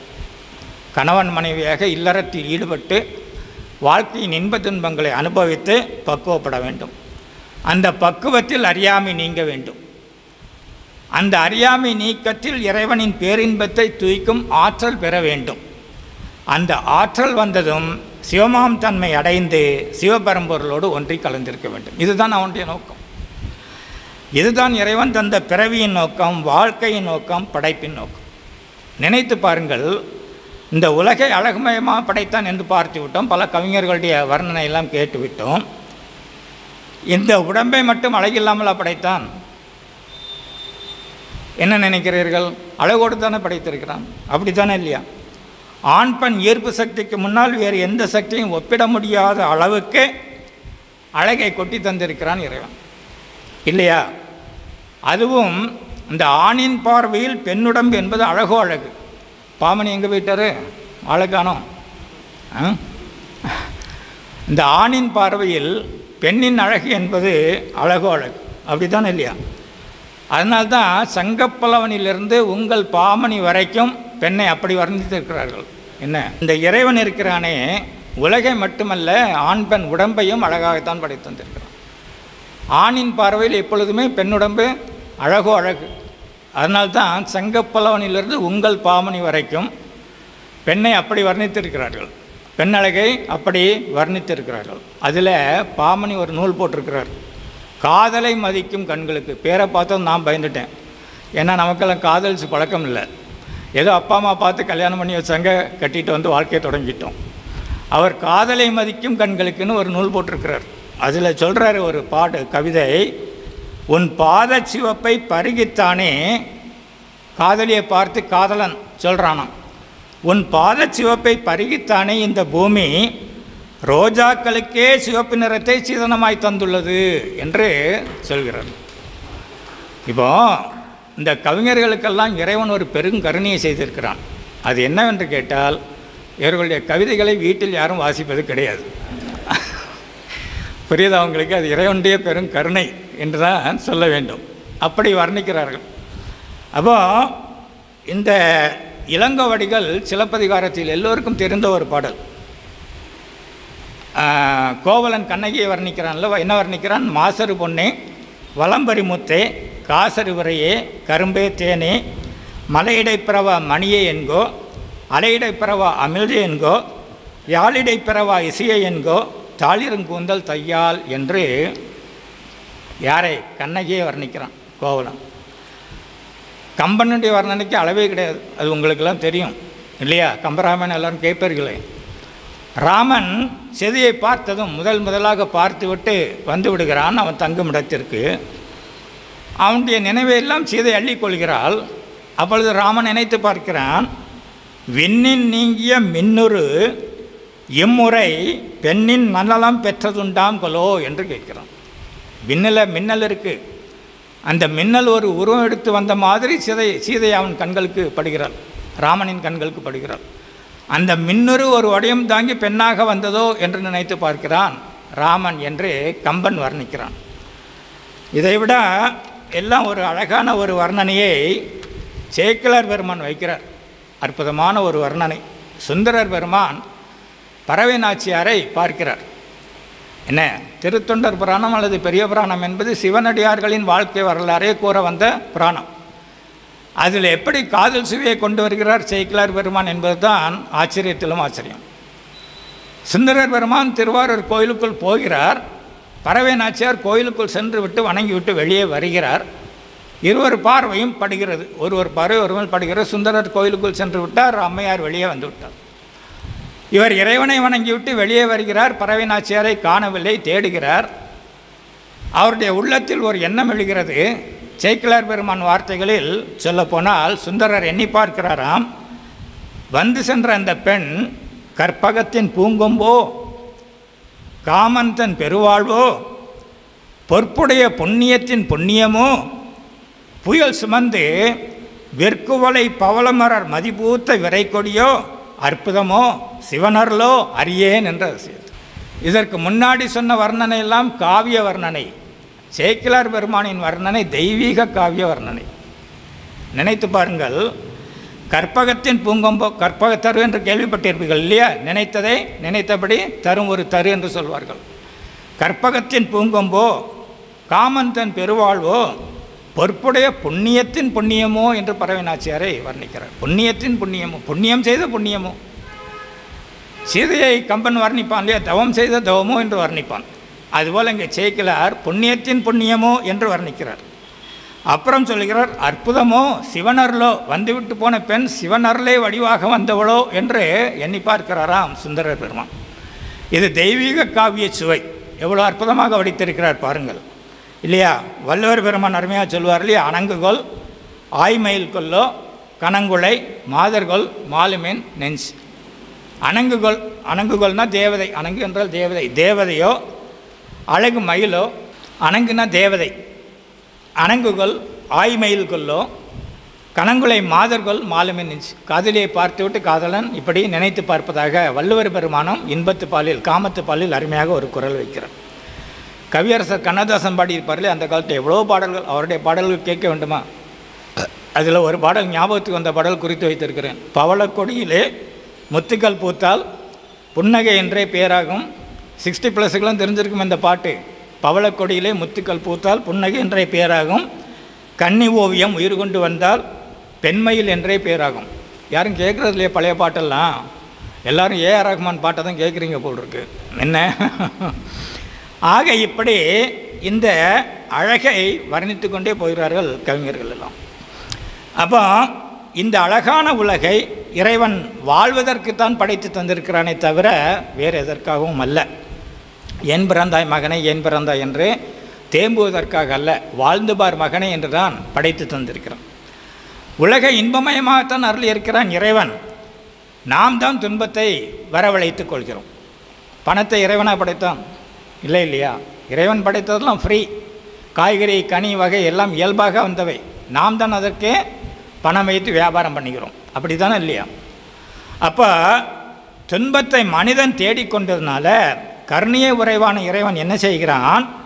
அந்தந்த மனிதனின் செயல்களுக்கு ஈடாக அந்தந்த மனிதனுக்கு இன்ப துன்பங்களை ஊட்டுவதை தன்னுடைய கடமையாக எடுத்துக்கொண்டான். பிறவிதோறும் இன்ப துன்பங்களை ஊட்டி ஊட்டி பக்குவப்படுத்தி கொண்டே வருகிறான் இந்த இறைவன். ஆகவே நம்முடைய வினைகளால் பிறவிகளும் நம்முடைய பிறவிகளால் வினைகளும் மாறி மாறி ஒரு சுழற்சியாக வந்து கொண்டே இருக்கின்றன. என்றாலும் இந்த இன்ப வாழ்க்கைக்கு இறைவனை வழிகாட்டுகிறான். சைவ சமயம் ஒன்றுதான் இறைவனை அம்மையப்பராக காட்டுகிறது. நினைத்து பாருங்கள், இறைவனை அம்மையப்பராக காட்டும் சமயம் நம்முடைய சைவ சமயம். அம்மையப்பரே உலகுக்கு அம்மையப்பர் என்றறிக என்பது திருக்களிற்றுப்படியார் என்கிற ஞான நூல். என்ன? அம்மையே அப்பா ஒப்பிலாமணியே அன்பினில் விளைந்த ஆரமுதே திருவாசகம், எம்பெருமான் மாணிக்க வாசகர். அப்பன் நீ, அம்மை நீ, ஐயனும் நீ, அப்பர் பெருமான் திருவாக்கு. ஆக இப்படி இறைவனை சிவசக்தி சொரூபமாக காட்டுகிறது நம்முடைய சைவ சமயம். சிவஞான சித்தியாரில் ஒரு அருமையான பாடல், அருளது சக்தியாகும் அறந்தனுக்கு. இறைவனின் அருள் இருக்கிறது இல்லையோ, அதுதான் அவனுடைய சக்தி. அந்த சக்தியை தான் நான் அம்பிகை வடிவமாக வழிபட்டு கொண்டிருக்கிறோம். அருளது சக்தியாகும் அறந்தனுக்கு, அருளை இன்றி தெருள் சிவம் இல்லை, அந்த சிவம் இன்றி சக்தி இல்லை, சிவம் இல்லாமல் சக்தி இல்லை, சக்தி இல்லாமல் சிவம் இல்லை. மருளினை அருளால் வாட்டி மண்ணுயிர்க்கு அழிப்பன், கண்களுக்கு இருளினை ஒளியால் ஓட்டும் இரவியைப் போல ஈசன் என்று எப்படி புறையுரலை கதிரவன் போக்குகிறானோ அப்படி அகையுரலை போக்கும் அந்த இறைவன் சிவசக்தி சொரூபமாக அம்மையப்பராக நமக்கு வழிகாட்டுகிறான் என்று சிவஞான சித்தியார் சொல்கிறார். ஆக ஒரு ஆணும் பெண்ணும் கணவன் மனைவியாக இல்வாழ்க்கையை அறவழியில் நடத்தி இறைவனை அடைய வேண்டும். அவன் சிவம், அவள் சக்தி. அப்படி நாம் பார்க்க வேண்டும். கணவன் சிவம், மனைவி யாரு? சக்தி. சிவன் மனசிலே சக்தி, சக்தி மனசிலே சிவம். அப்படி இருக்க வேண்டும். வள்ளுவர் அருமையாக சொல்கிறார் இல்லையா, அறத்தாற்றின் இல்வாழ்க்கை ஆற்றின் புறத்தாற்றின் போவை பெறுவது எவன். அறவழியில் ஒருவன் இல்வாழ்க்கை நடத்தி வருவானேயானால் அந்த இல்வாழ்க்கைக்கு புறம்பான ஒரு வழியை அவன் தேட வேண்டிய அவசியம் இல்லை என்று வள்ளுவர் பெருமான் ஆக அந்த கணவன் மனைவி காதலித்து கருத்தொருமித்து வாழ வேண்டும். இந்த கருத்தொருமித்து இதுதான் சார் கஷ்டங்கிறீங்க, அப்படி தானே? என்ன அனுபவசாலிகள் தானே எல்லாரும். இந்த கருத்தொருமித்துன்னு சொல்கிறீங்களா ஐயா, இதுதான் எங்களுக்கு கஷ்டமாக இருக்குன்னு சொல்ல பார்க்குறீங்க. என்ன, ஒரு நிறுவனத்தில் ஒரு பெண் மேலதிகாரி இருந்தாங்க. பெண் மேலதிகாரி, அவங்களுக்கு கீழே பல பெண்கள் பணிபுரிந்து கொண்டிருந்தாங்க.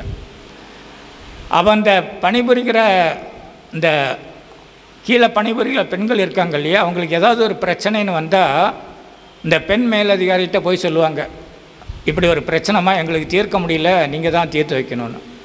இந்த அம்மா என்ன பண்ணுவாங்களாம், மேஜர் ட்ராயரை திறந்து ஒரு ஃபோட்டோ எடுப்பாங்களாம், ஒரு புகைப்படம். அந்த புகைப்படத்தை எடுத்து கையில் வச்சு கொஞ்ச நேரம் பார்ப்பாங்களாம். பார்த்துட்டு அந்த பிரச்சனைக்கு தீர்வு சொல்லிடுவாங்களாம். எப்படி? மேஜர் ட்ராயர் திறப்பாங்க, ஒரு புகைப்படத்தை எடுத்து கையில் வச்சுப்பாங்க, அதை பார்ப்பாங்க, பிரச்சனைக்கு தீர்வை சொல்லிடுவாங்க.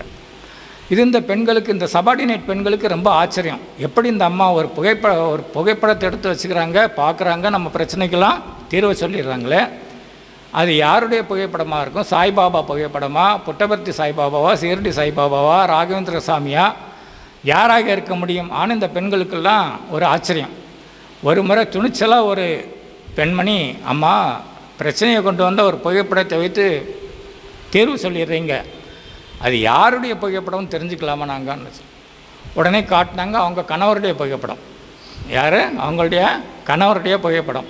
பெண்களுக்கெல்லாம் ஒரே ஆச்சரியம், இந்த காலத்தில் இவ்வளோ பதிபக்தியா நம்முடைய மேடத்துக்கு, இந்த காலத்தில் இவ்வளோ பதிபக்தியான அம்மா, உங்களை நாங்கள் பாராட்டுறோம், இந்த காலத்தில் இவ்வளோ பதிபக்தியோடு இருக்கிறீங்களே. ஆனால் தான் அந்த அம்மா சொன்னாங்களாம், பதிபக்தியாக பாட அதெல்லாம் ஒன்றும் கிடையாது, இந்த நீங்கள் பிரச்சனையை கொண்டு வரும்பொழுது இந்த புகைப்படத்தை இப்படி வச்சு ஒரு 2 நிமிஷம் பார்ப்பேன், இதை விடவா ஒரு பெரிய பிரச்சனை நம்ம வாழ்க்கையில் வந்துட போகுது ஆன்னு நினச்சிப்பேன்.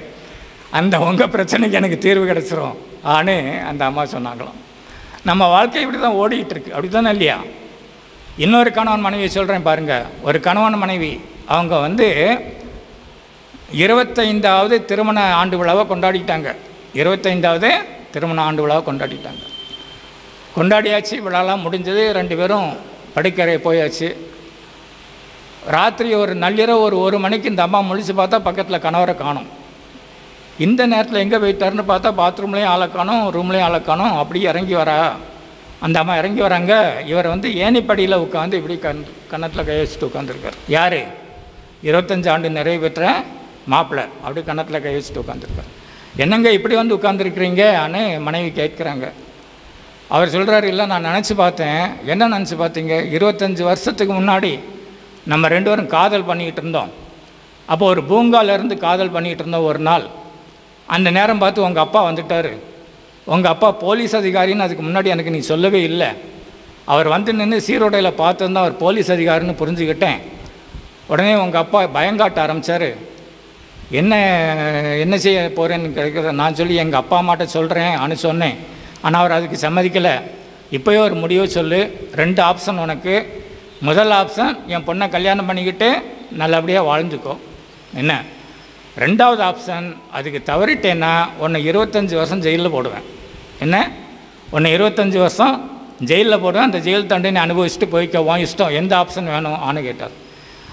உடனே இந்த மனைவி சொன்னாங்க, அதெல்லாம் முடிஞ்சு போன கதை தானுங்களே. அதான் நீங்கள் கல்யாணம் பண்ணிக்கிட்டீங்க, நம்ம 25 வருஷம் கொண்டாடிட்டோமே. நான் இல்லை நினச்சி பார்த்தேன். அந்த 2வது ஆப்ஷனை மட்டும் செலக்ட் பண்ணியிருந்தா இந்நேரம் விடுதலை ஆகியிருந்திருப்பேனே அனு நினச்சி பார்த்தேன். என்ன அந்த கணவன் சொன்னாராம். அது மாதிரி இந்த புரிதல் இன்மை என்பது கணவன் மனைவிக்குள் அப்படி படுத்தி கொண்டிருக்கிறது இந்த காலகட்டத்தில். அப்படி தானே இல்லையா? மிஸ் அண்டர்ஸ்டாண்டிங், புரிதல் இன்மை என்பது படித்து கொண்டே இருக்கிறது.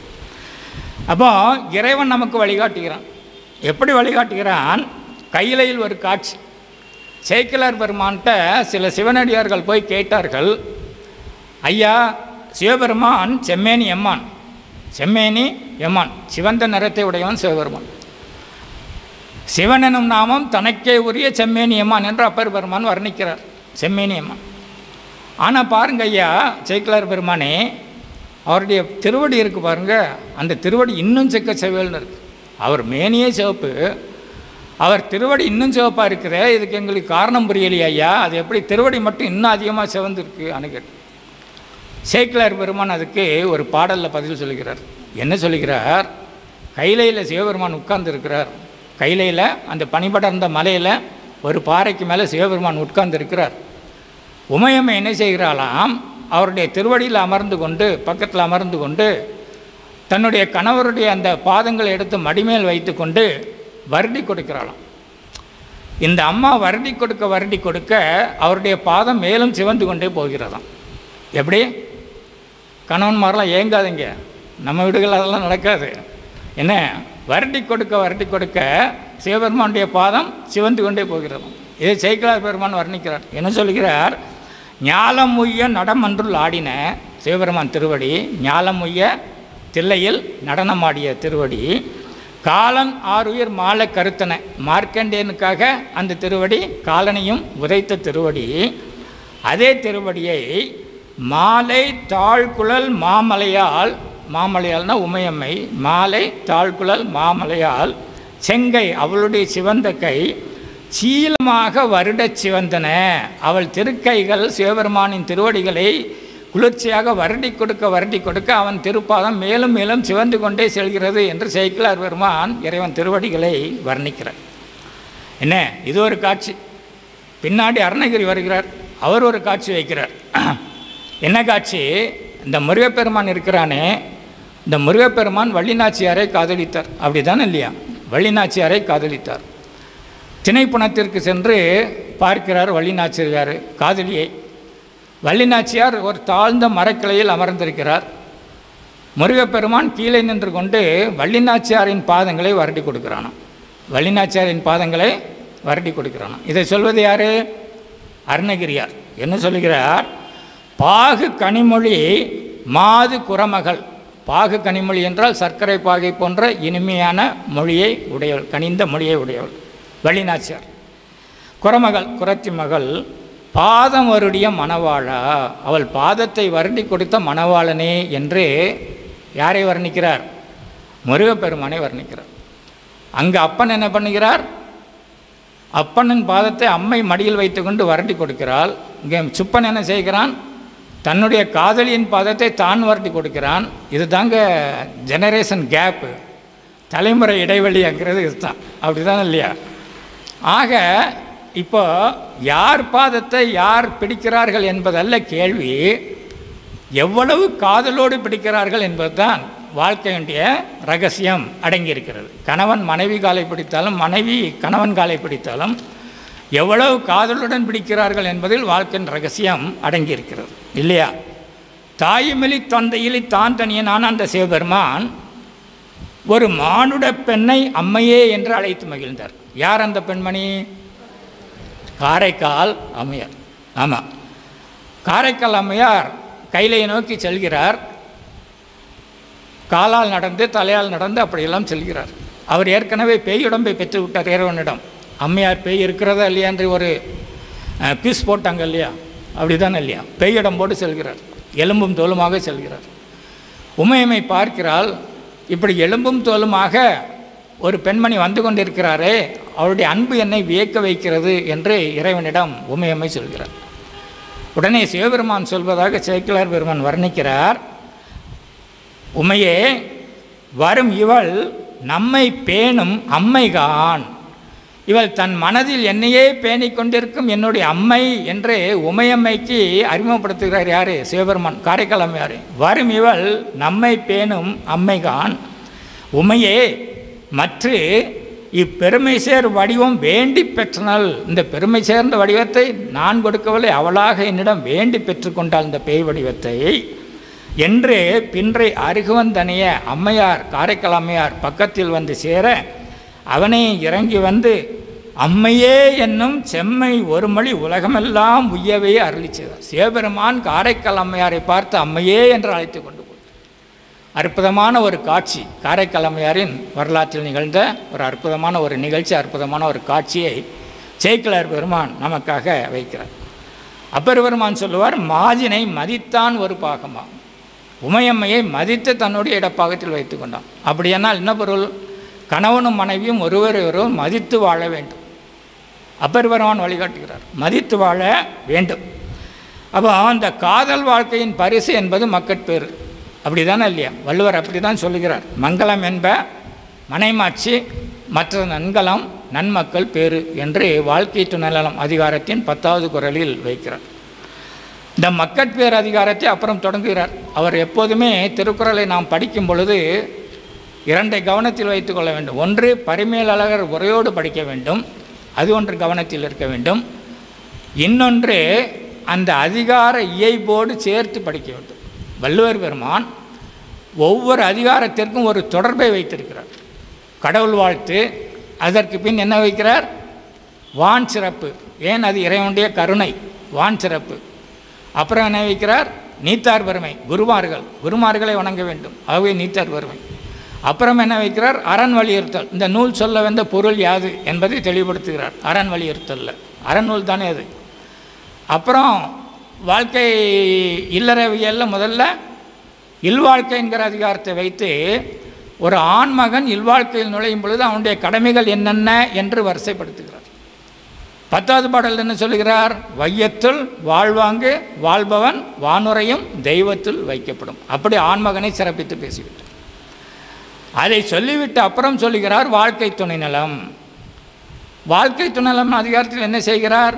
குடும்ப வாழ்க்கையில் ஈடுபடும் ஒரு பெண்மகளின் இலக்கணத்தை அப்படியே தருகிறார். அதாவது இந்த தொடர்பு என்பதை எப்படி தொடர்படுத்தி பார்க்க வேண்டும்?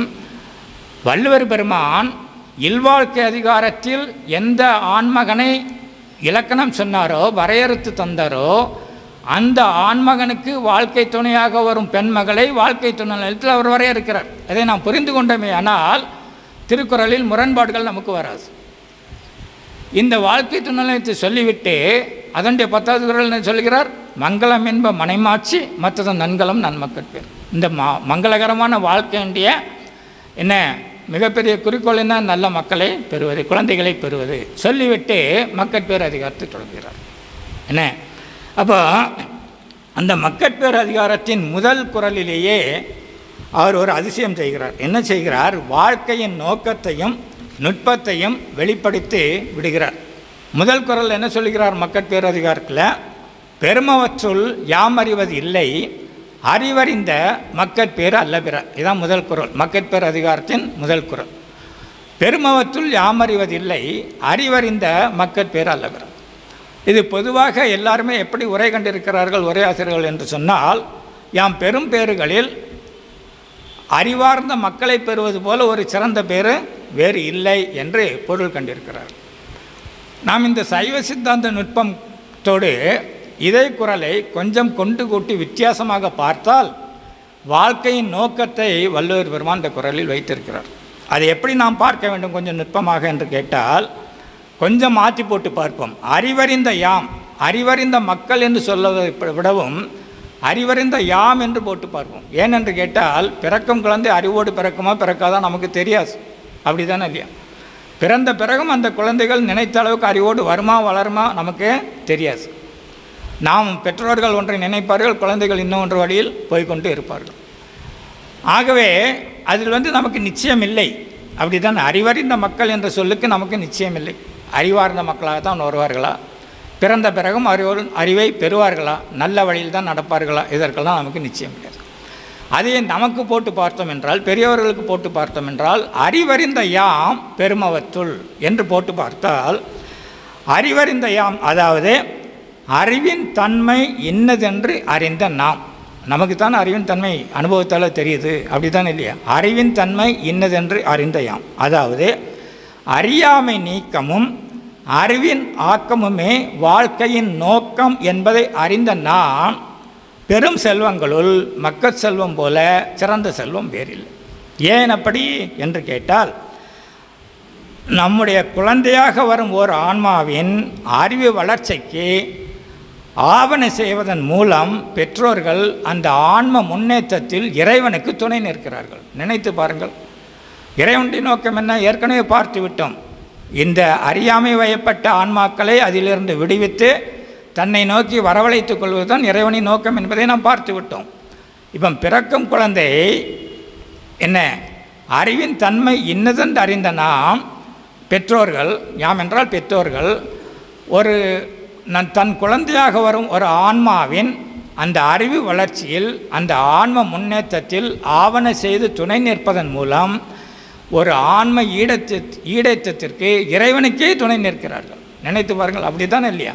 இறைவனுக்கே துணை நிற்கிறார்கள். ஆகவே எல்லா செல்வங்களிலும் சிறந்த செல்வம் மக்கட் செல்வம் என்று சொல்வதன் மூலம் வள்ளுவர் அந்த முதல் குறளில் என்ன சொல்லிவிட்டார்? வாழ்க்கையின் நோக்கம் அறியாமை நீக்கமும் அறிவு ஆக்கமும் என்பதை வெளிப்படுத்தி விட்டார்.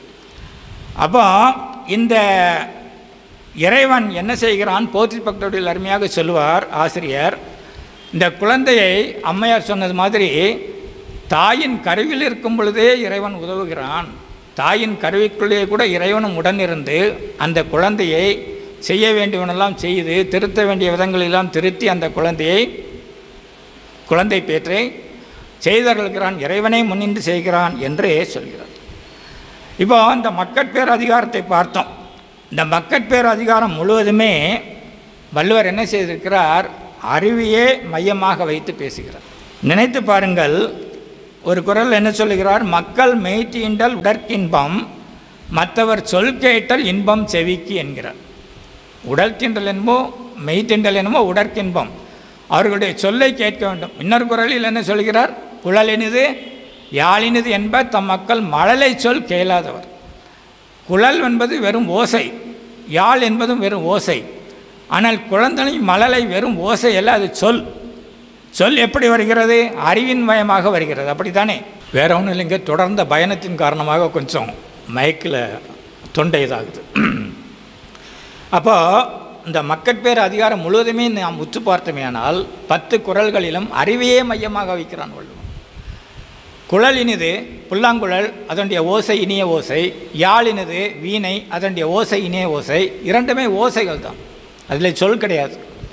ஆனால் மழலை சொல் என்று சொல்கிறான். மழலை என்று விடவில்லை, அவன் மழலை சொல் என்கிறான். சொல் என்பது அறிவின் வெளிப்பாடு, அப்படி தானே இல்லையா? ஒரு குழந்தை பேச முற்படுகிறது என்றால் ஒரு அம்மா அப்பாவுக்கு எவ்வளோ சந்தோஷம் வருகிறது. அம்மா என்று சொல்லிவிட்டான், அப்பா என்று சொல்லிவிட்டான், தாத்தா என்று சொல்லிவிட்டான் குழந்தை என்று எவ்வளவு சந்தோஷப்படுகிறார்கள். அது அந்த குழந்தையின் அறிவு வளர்ச்சியின் வெளிப்பாடு. ஆக இந்த 10 குறள்களிலுமே வள்ளுவன் என்ன சொல்கிறான்? ஈன்ற பொழுதில் பெரிதோக்கும் தன் மகனை சான்றோன் என கேட்ட தாய்.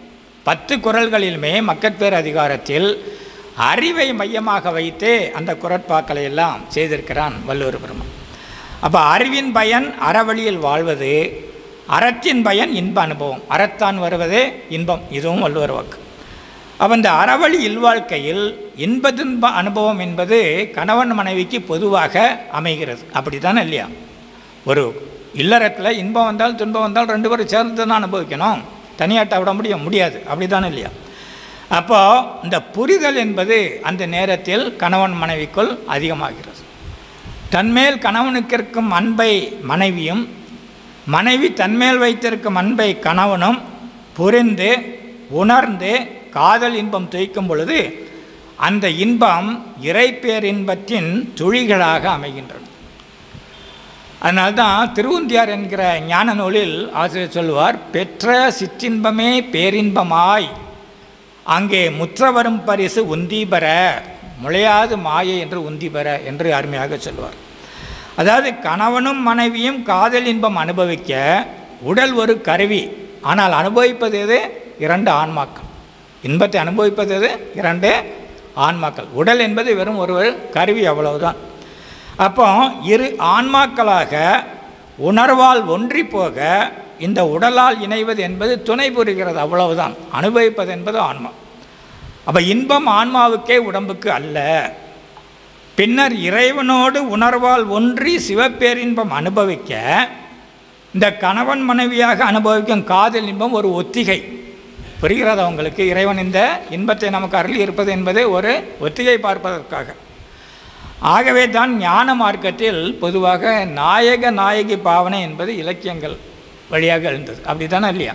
நாயக நாயகி பாவனை அப்பர் பெருமான் சொல்கிறால, முன்னம் அவனுடைய நாமம் கேட்டால் மூர்த்தி அவனிருக்கும், வண்ணம் கேட்டால் பின்னர் அவனிருக்கும், ஆரூர் கேட்டால் பெயர்த்தும் அவனுக்கே பிச்சானால். நாயக நாயகி பாவனை அப்பர் பெருமான் திருவாக்கு. வைணவத்தில் நாயக நாயகி பாவனை என்பது மிகச்சிறப்புடையது. வைணவ ஆழ்வார்கள் முழுக்க முழுக்க நாயக நாயகி பாவனைகள் தான் பாடியிருக்கிறார்கள்.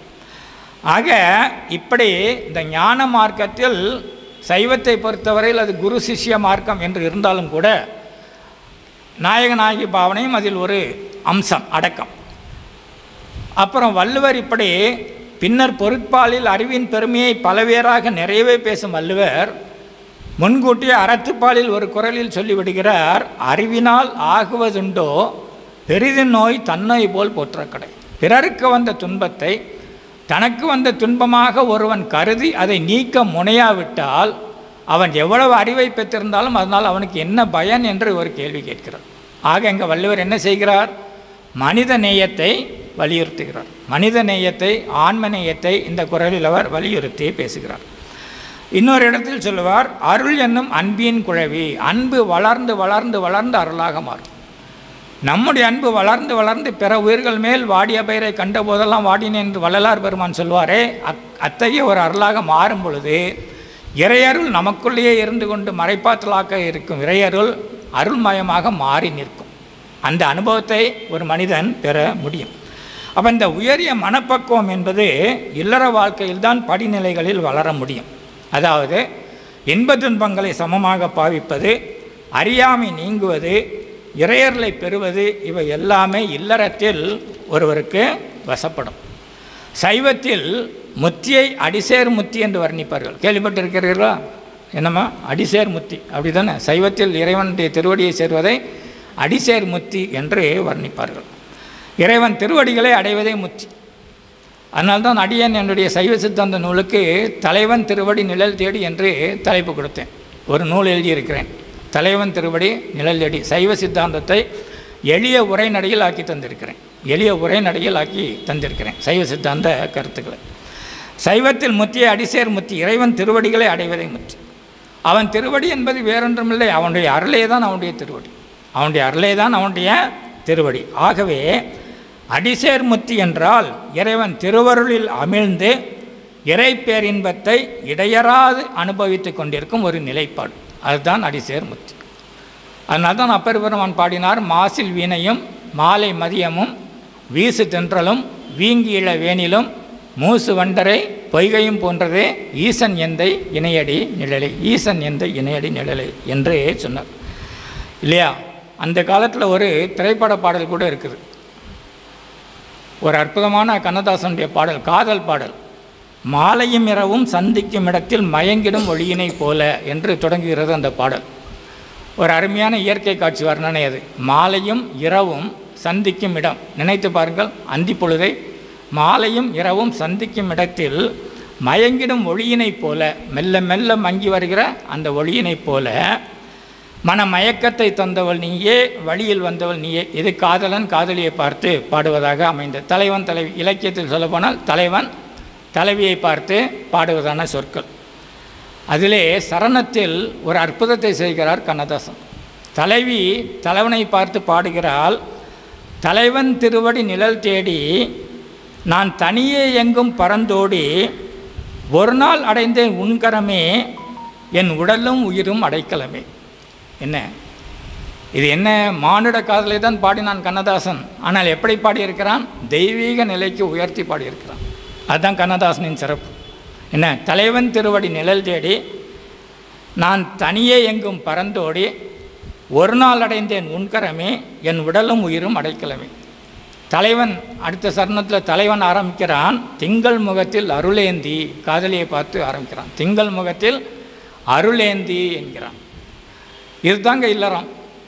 கணவனும் மனைவியும் ஒருவரை ஒருவர், மனைவி கணவனை சிவமாகவும் கணவன் மனைவியை சக்தியாகவும் நினைக்க தொடங்கிவிட்டாலே இல்லறம் இனிக்கும். அந்த இல்லறம் சிவப்பேரின்பத்தில் கொண்டு போய் சேர்க்கும் என்பது தான் சைவ சித்தாந்தம் காட்டும் வழி. அப்போ அறவழி இன்பம் நடத்தும் போது இறைவன் நம் பிரார்த்தனைகளை ஏற்று நம் செயல்களில் வழிகாட்டுவான். சிவஞான சித்தியாரில் ஒரு அருமையான பாடல், அதை கூறி நினைவு செய்து விடுகிறேன், நேரம் ஆகிக்கொண்டிருக்கிறது, நிறைவு செய்து விடுகிறேன்.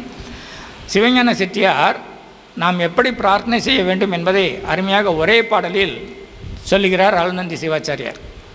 மனமது நினைய, மனதால் இறைவனை நினைக்க வேண்டும். வாக்கு வழித்த, வாக்கால் அவனுடைய தோத்திரங்களை எல்லாம் நாம் சொல்ல வேண்டும்.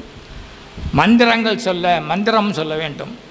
இனமலர் கையில் கொண்டு, இனமலர் என்றால் அன்று அலர்ந்த பூக்கள், பழைய பூக்களை நாம் பயன்படுத்தக்கூடாது இறைவனுக்கு. அன்றளர்ந்த மலர்களை பயன்படுத்த வேண்டும் பூஜைக்கு. இனமலர் கையில் கொண்டு அங்கு இச்சித்த தெய்வம் போற்றி, அதாவது ஒவ்வொருவரும் ஒரு இஷ்ட தெய்வத்தை வைத்துக்கொள்ள வேண்டும். சிவபெருமான் தான் முழுமுதற் கடவுள், அது ஒன்றும் சந்தேகமில்லை. ஆனால் அந்த சிவபெருமானை நம்மையார் சொன்னார் இல்லையா, மகேஸ்வர வடிவங்கள் 25 என்று, அந்த சிவபெருமானின் ஏதாவது ஒரு வடிவத்தை நம்முடைய வழிபடு கடவுளாக இஷ்ட தெய்வமாக கொண்டிருக்க வேண்டும். அது தில்லை நடராஜராக இருக்கலாம், இல்லை இடைமருதூர் மகாலிங்க சுவாமியாக இருக்கலாம், நம்முடைய நெல்லையப்பராக கூட இருக்கலாம். ஏதோ ஒரு பேரில் அவனை நாம் இஷ்ட தெய்வமாக கொண்டு வர வேண்டும். அந்த இச்சித்த முருகப்பெருமானாக இருக்கலாம், அம்பிகையாக இருக்கலாம். அந்த இச்சித்த தெய்வம் போற்றி சினம் முதல் அகற்றி வாழும் செயல் அறமானால், சினம் முதலிய குற்றங்களை அகற்றிவிட வேண்டும் நம்மை விட்டு. சினம் என்பதை முக்கியமாக சொல்கிறார். ஏன், குற்றங்களிலெல்லாம் மிகப்பெரிய குற்றம் எது? சினம். அது பிற எல்லா குற்றங்களுக்கும் வழிவகுக்கக்கூடிய ஒரு குற்றம். அதனால்தான் சினம் என்கிற முதலில் வைக்கிறார். சினம் முதல் அகற்றி வாழும் செயல் அறம், இதுதான் அறச்செயல். இப்படி அறவழியில் நின்று இறைவனை இல்லறத்தான் வழிபட்டால், இல்லறத்தாண்டிய வழிபாடு தான் இது, இறைவனை இல்லறத்தான் வழிபட்டால் யாருக்கும் முனமொரு தெய்வம் எங்கும் சேர்க்கும் முன் நிலையம். உன்னுடைய செயல்களுக்கு அந்த பரம்பொருளே வந்து நின்று முன்னிலை வகிப்பான் என்று உறுதி தருகிறார் சிவஞான சித்தியாரில் அருள்நந்தி சிவாச்சாரியார். என்ன, இது எல்லோரும் செய்ய முடிந்த ஒரு செயலை தான் சொல்லுகிறார். மனத்தால் நினைக்க வேண்டும், வாக்கால் மந்திரங்களை சொல்ல வேண்டும், அன்றளந்த மலர்களை கொண்டு அர்ச்சிக்க வேண்டும், இஷ்ட தெய்வத்தின் பெயரில் அவனை பரம்பொருளை வழிபட வேண்டும். யாதொரு தெய்வம் கொண்டீர் அத்தெய்வமாகி அங்கே மாதொரு பாகனாக தான் வருவார், அதில் ஒன்றும் சந்தேகமில்லை. அவன் தான் வந்து அருள போகிறான். என்றாலும் ஒரு இஷ்ட தெய்வத்தை வைத்து நாம் வழிபடும் பொழுது நம்முடைய மனம் அங்கே ஒருமைப்படும் இல்லையா? கான்சன்ட்ரேஷன் என்று சொல்கிறோமே, அது ஒரு இஷ்ட தெய்வ வழிபாட்டில் நமக்கு அது மிக இயல்பாக நிகழும் என்பதால் அப்படி போதித்திருக்கிறார். ஆக இவ்வாறாக இந்த நல்ல நாளில் உங்கள் செயல்களுக்கெல்லாம் நல்லையப்பன் முன்னிலை வைப்பானாக. இங்கே வந்திருக்கும் நீங்கள் ஒவ்வொருவரும் சிவனடியார்கள் தான். அவன் வழிகாட்டுவானாக. காந்திமதி அம்மையின் அந்த ஒளி வீசும் காந்த கண்கள் உங்கள் எல்லோரையும் காக்கட்டும், அடியேனையும் காக்கட்டும். இன்று காலையில் திருக்கோயிலுக்கு சென்று விட்டு வந்தேன். அடியேனையும் காக்கட்டும். உங்கள் இல்லறம் நல்லறமாக தொடர்ந்து அப்படியே அது உங்களை இறை சிந்தனையில் ஆழ்த்தட்டும். இறைவன் திருவடியை இந்த பிறவிலே நீங்கள் பெற வேண்டும் என்று இறைவனை பிரார்த்தித்து, உங்கள் வாழ்க்கையில் ஒவ்வொருவர் வாழ்க்கையிலும் எல்லா செல்வங்களையும் இறைவன் சிறப்பாக நிறைய தர வேண்டும் என்று இறைவனையும் உங்கள் சார்பாக பிரார்த்தித்து, இந்த நல்ல வாய்ப்பு தந்தமைக்கு உங்கள் எல்லோருக்கும் நன்றி கூறி என் உரையை நிறைவு செய்கிறேன். நன்றி. அனைவருக்கும் வணக்கம். இன்றைக்கு ஒரு சிறந்த சொற்பொழிவுகளை நாம் கேட்டோம். நமது முதலாவதாக பேசிய விமலா சுப்பிரமணியன் அவர்கள் தூத்துக்குடியை சார்ந்தவர்கள். ரொம்ப அருமையாக கோவில் வழிபாடு, நம்ம கோயிலில் எப்படி வழிபாடணும், எப்படி நடைமுறையில் இருக்கணும் என்று மிகச் சிறப்பாக அவர்கள் நமக்கு எடுத்துரைத்தார்கள். அவர்களுக்கு நன்றி. நிறைய விஷயங்கள் சொன்னாங்க. கோயிலில் எப்படி அங்கே கோயில் வாசல்லேருந்து பிரகாரம் சுற்றி வெளியில் வர்ற வரைக்கும் எப்படி நம்ம கடைபிடிக்கணும் என்று சொன்னார்கள். ரொம்ப அருமையாக அவருடைய பேச்சு அமைந்தது. அவர்களுக்கு நமது நெல்லை சங்கீத சபாவின் சார்பாக நெஞ்சார்ந்த நன்றிகளை தெரிவித்துக் கொள்கிறோம். அவர்களை நமக்கு அறிமுகப்படுத்தியவர்கள் பாளையங்கோட்டை ரபிசிவா அவர்களுக்கு நமது நெஞ்சார்ந்த நன்றி. ஏன்னா ஒருவரை அறிமுகப்படுத்துவதிலே மற்றவருக்கு சிறப்பு உண்டு.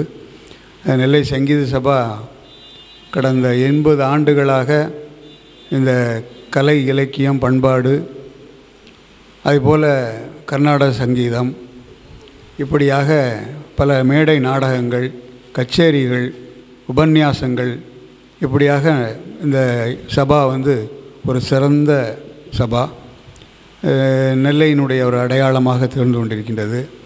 இந்த மேடை அவ்வளவு சிறப்பு வாய்ந்தது. இங்கே வராத மேதைகளே இல்லை என்று சொல்லலாம். அந்த அளவுக்கு ஒரு பாரம்பரியமான நமது நெல்லை சங்கீத சபா. இங்கே வருகின்ற சொற்பொழிவாளர்களாகட்டும் எல்லோருமே இங்கே சிறப்பான ஒரு நிலையிலே இருக்கின்றார்கள். அந்த வகையிலே நமது அம்மையார் அவர்களுக்கு நன்றியை தெரிவித்துக் கொள்கிறோம். அடுத்தபடியாக நமது ஐயா முத்துசாமி ஐயா அவர்களை பற்றி சொல்ல வேண்டுமென்றால், நமது மண்ணின் மைந்தர், நமது பாமணி அவர்களுடைய சகோதரர், மூத்த சகோதரர். நம்முடைய புறணை இலக்கிய வட்டத்திலே அவர்கள் நிறைய தடவை பேசியிருக்காங்க. இந்த பகுதிக்கு வரும்போதெல்லாம் புறணை இலக்கிய வட்டத்திலே அவர்கள் சொற்பொழிவு ஆற்றியிருக்கின்றார்கள். சிறந்த ஒரு சிந்தனையாளர், இலக்கியவாதி. அது மட்டுமல்ல, ஒரு கவிஞர், ஒரு பண்பாளர். அந்த ஹைதராபாத்திலே சைவ சித்தாந்த வகுப்புகளை மிகச்சிறப்பாக நடத்தி வருகின்றார்கள். 22 ஆண்டுகளாக அது ஒரு பெரிய இறைபணியை ஆற்றி வருகின்றார்கள். அதெல்லாம் நம்ம இதெல்லாம் இந்த பெருமையெல்லாம் நமது நெல்லை மண்ணைத்தான் சேரும். ஏன்னா இங்கேருந்து பெறப்பட்ட அவருடைய அந்த எண்ணங்கள், அவருடைய செயல்பாடுகள் இன்றைக்கு அங்கேயும் அடுத்த மாநிலத்திலையும் அவர்கள் செயலாற்றி வருகின்றார்கள். அவர்களுக்கு நமது நெஞ்சார்ந்த நன்றிகளை தெரிவித்துக் கொள்கின்றேன். அவர்களுக்கு இந்த வருகின்ற நேரங்களெல்லாம் பாமணி அவர்கள் கூட இருந்து இந்த மாதிரியான ஒரு சிறந்த ஒரு சொற்பொழிவுகளை நமக்கு ஏற்படுத்தி கொடுத்தார்கள். பாமணி அவர்களுக்கும் இந்த நேரத்தில் நன்றியை தெரிவித்துக் கொள்கின்றேன். எல்லாத்துக்கும் மேலே இங்கே வருகை தந்திருக்கின்ற அடியார்கள் தான். இது எல்லாத்துக்கும் காரணம் நம்ம சங்கீத சபா நம்ம தலைவர் அவர்கள் தான், ஆர்மோமையா தான். ரொம்ப சிரத்தை எடுத்து எங்களுக்கு கூட பணிகளெல்லாம் கொடுக்க மாட்டாங்க. அவங்களே எல்லாம் தலைமையில் வைத்து அது சிரமம் பாராத தோள்கள் தன்னுடைய தோளில் ஏற்றி நிறைய அந்த நோட்டீஸ் அடிக்கிறதுலேருந்து எல்லா பணிகளையும் அவர்களே செய்வார்கள். அதை ஒரு ஒரு ஒரு என்ன ஒரு தவமாக செய்யக்கூடிய ஒரு பண்பாளர் ஆர்மோ அவர்களுக்கு நன்றி. நம்ம மீனாட்சி சுப்பிரமணியன் அவர்கள், முக்கூடலை சார்ந்த நண்பர் ஐயா அவர்களாகவே விரும்பி இந்த போடியம் இந்த மேடையை தந்திருக்கின்றார்கள். மேடையில் நம்ம பேசக்கூடிய அந்த சிறந்த ஒரு சிறப்பாக நம்ம எம்பளம்லாம் பொறித்து நம்ம சங்கீத சபாவினுடைய அந்த அவர்களுக்கும் நமது நெஞ்சார்ந்த நன்றிகளை தெரிவித்துக் கொள்கிறேன்.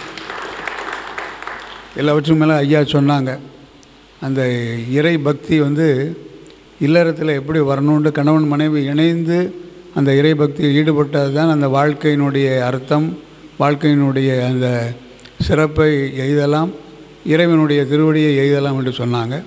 அது எல்லாருக்குமே வாய்க்கட்டும் என்று சொல்லி ஒரு சிறந்த சொற்பொழிவை நாம் கேட்பதற்கு இறைவன் நமக்கு இந்த நேரத்தில் நமக்கு ஒரு நல்ல ஒரு நேரத்தை ஒதுக்கி தந்திருக்கின்றான். அதில் நம்ம இந்த 2 பேருக்கும் நம்ம நெஞ்சார்ந்த நன்றிகளை தெரிவித்து விடைபெறுகின்றேன். நன்றி, வணக்கம்.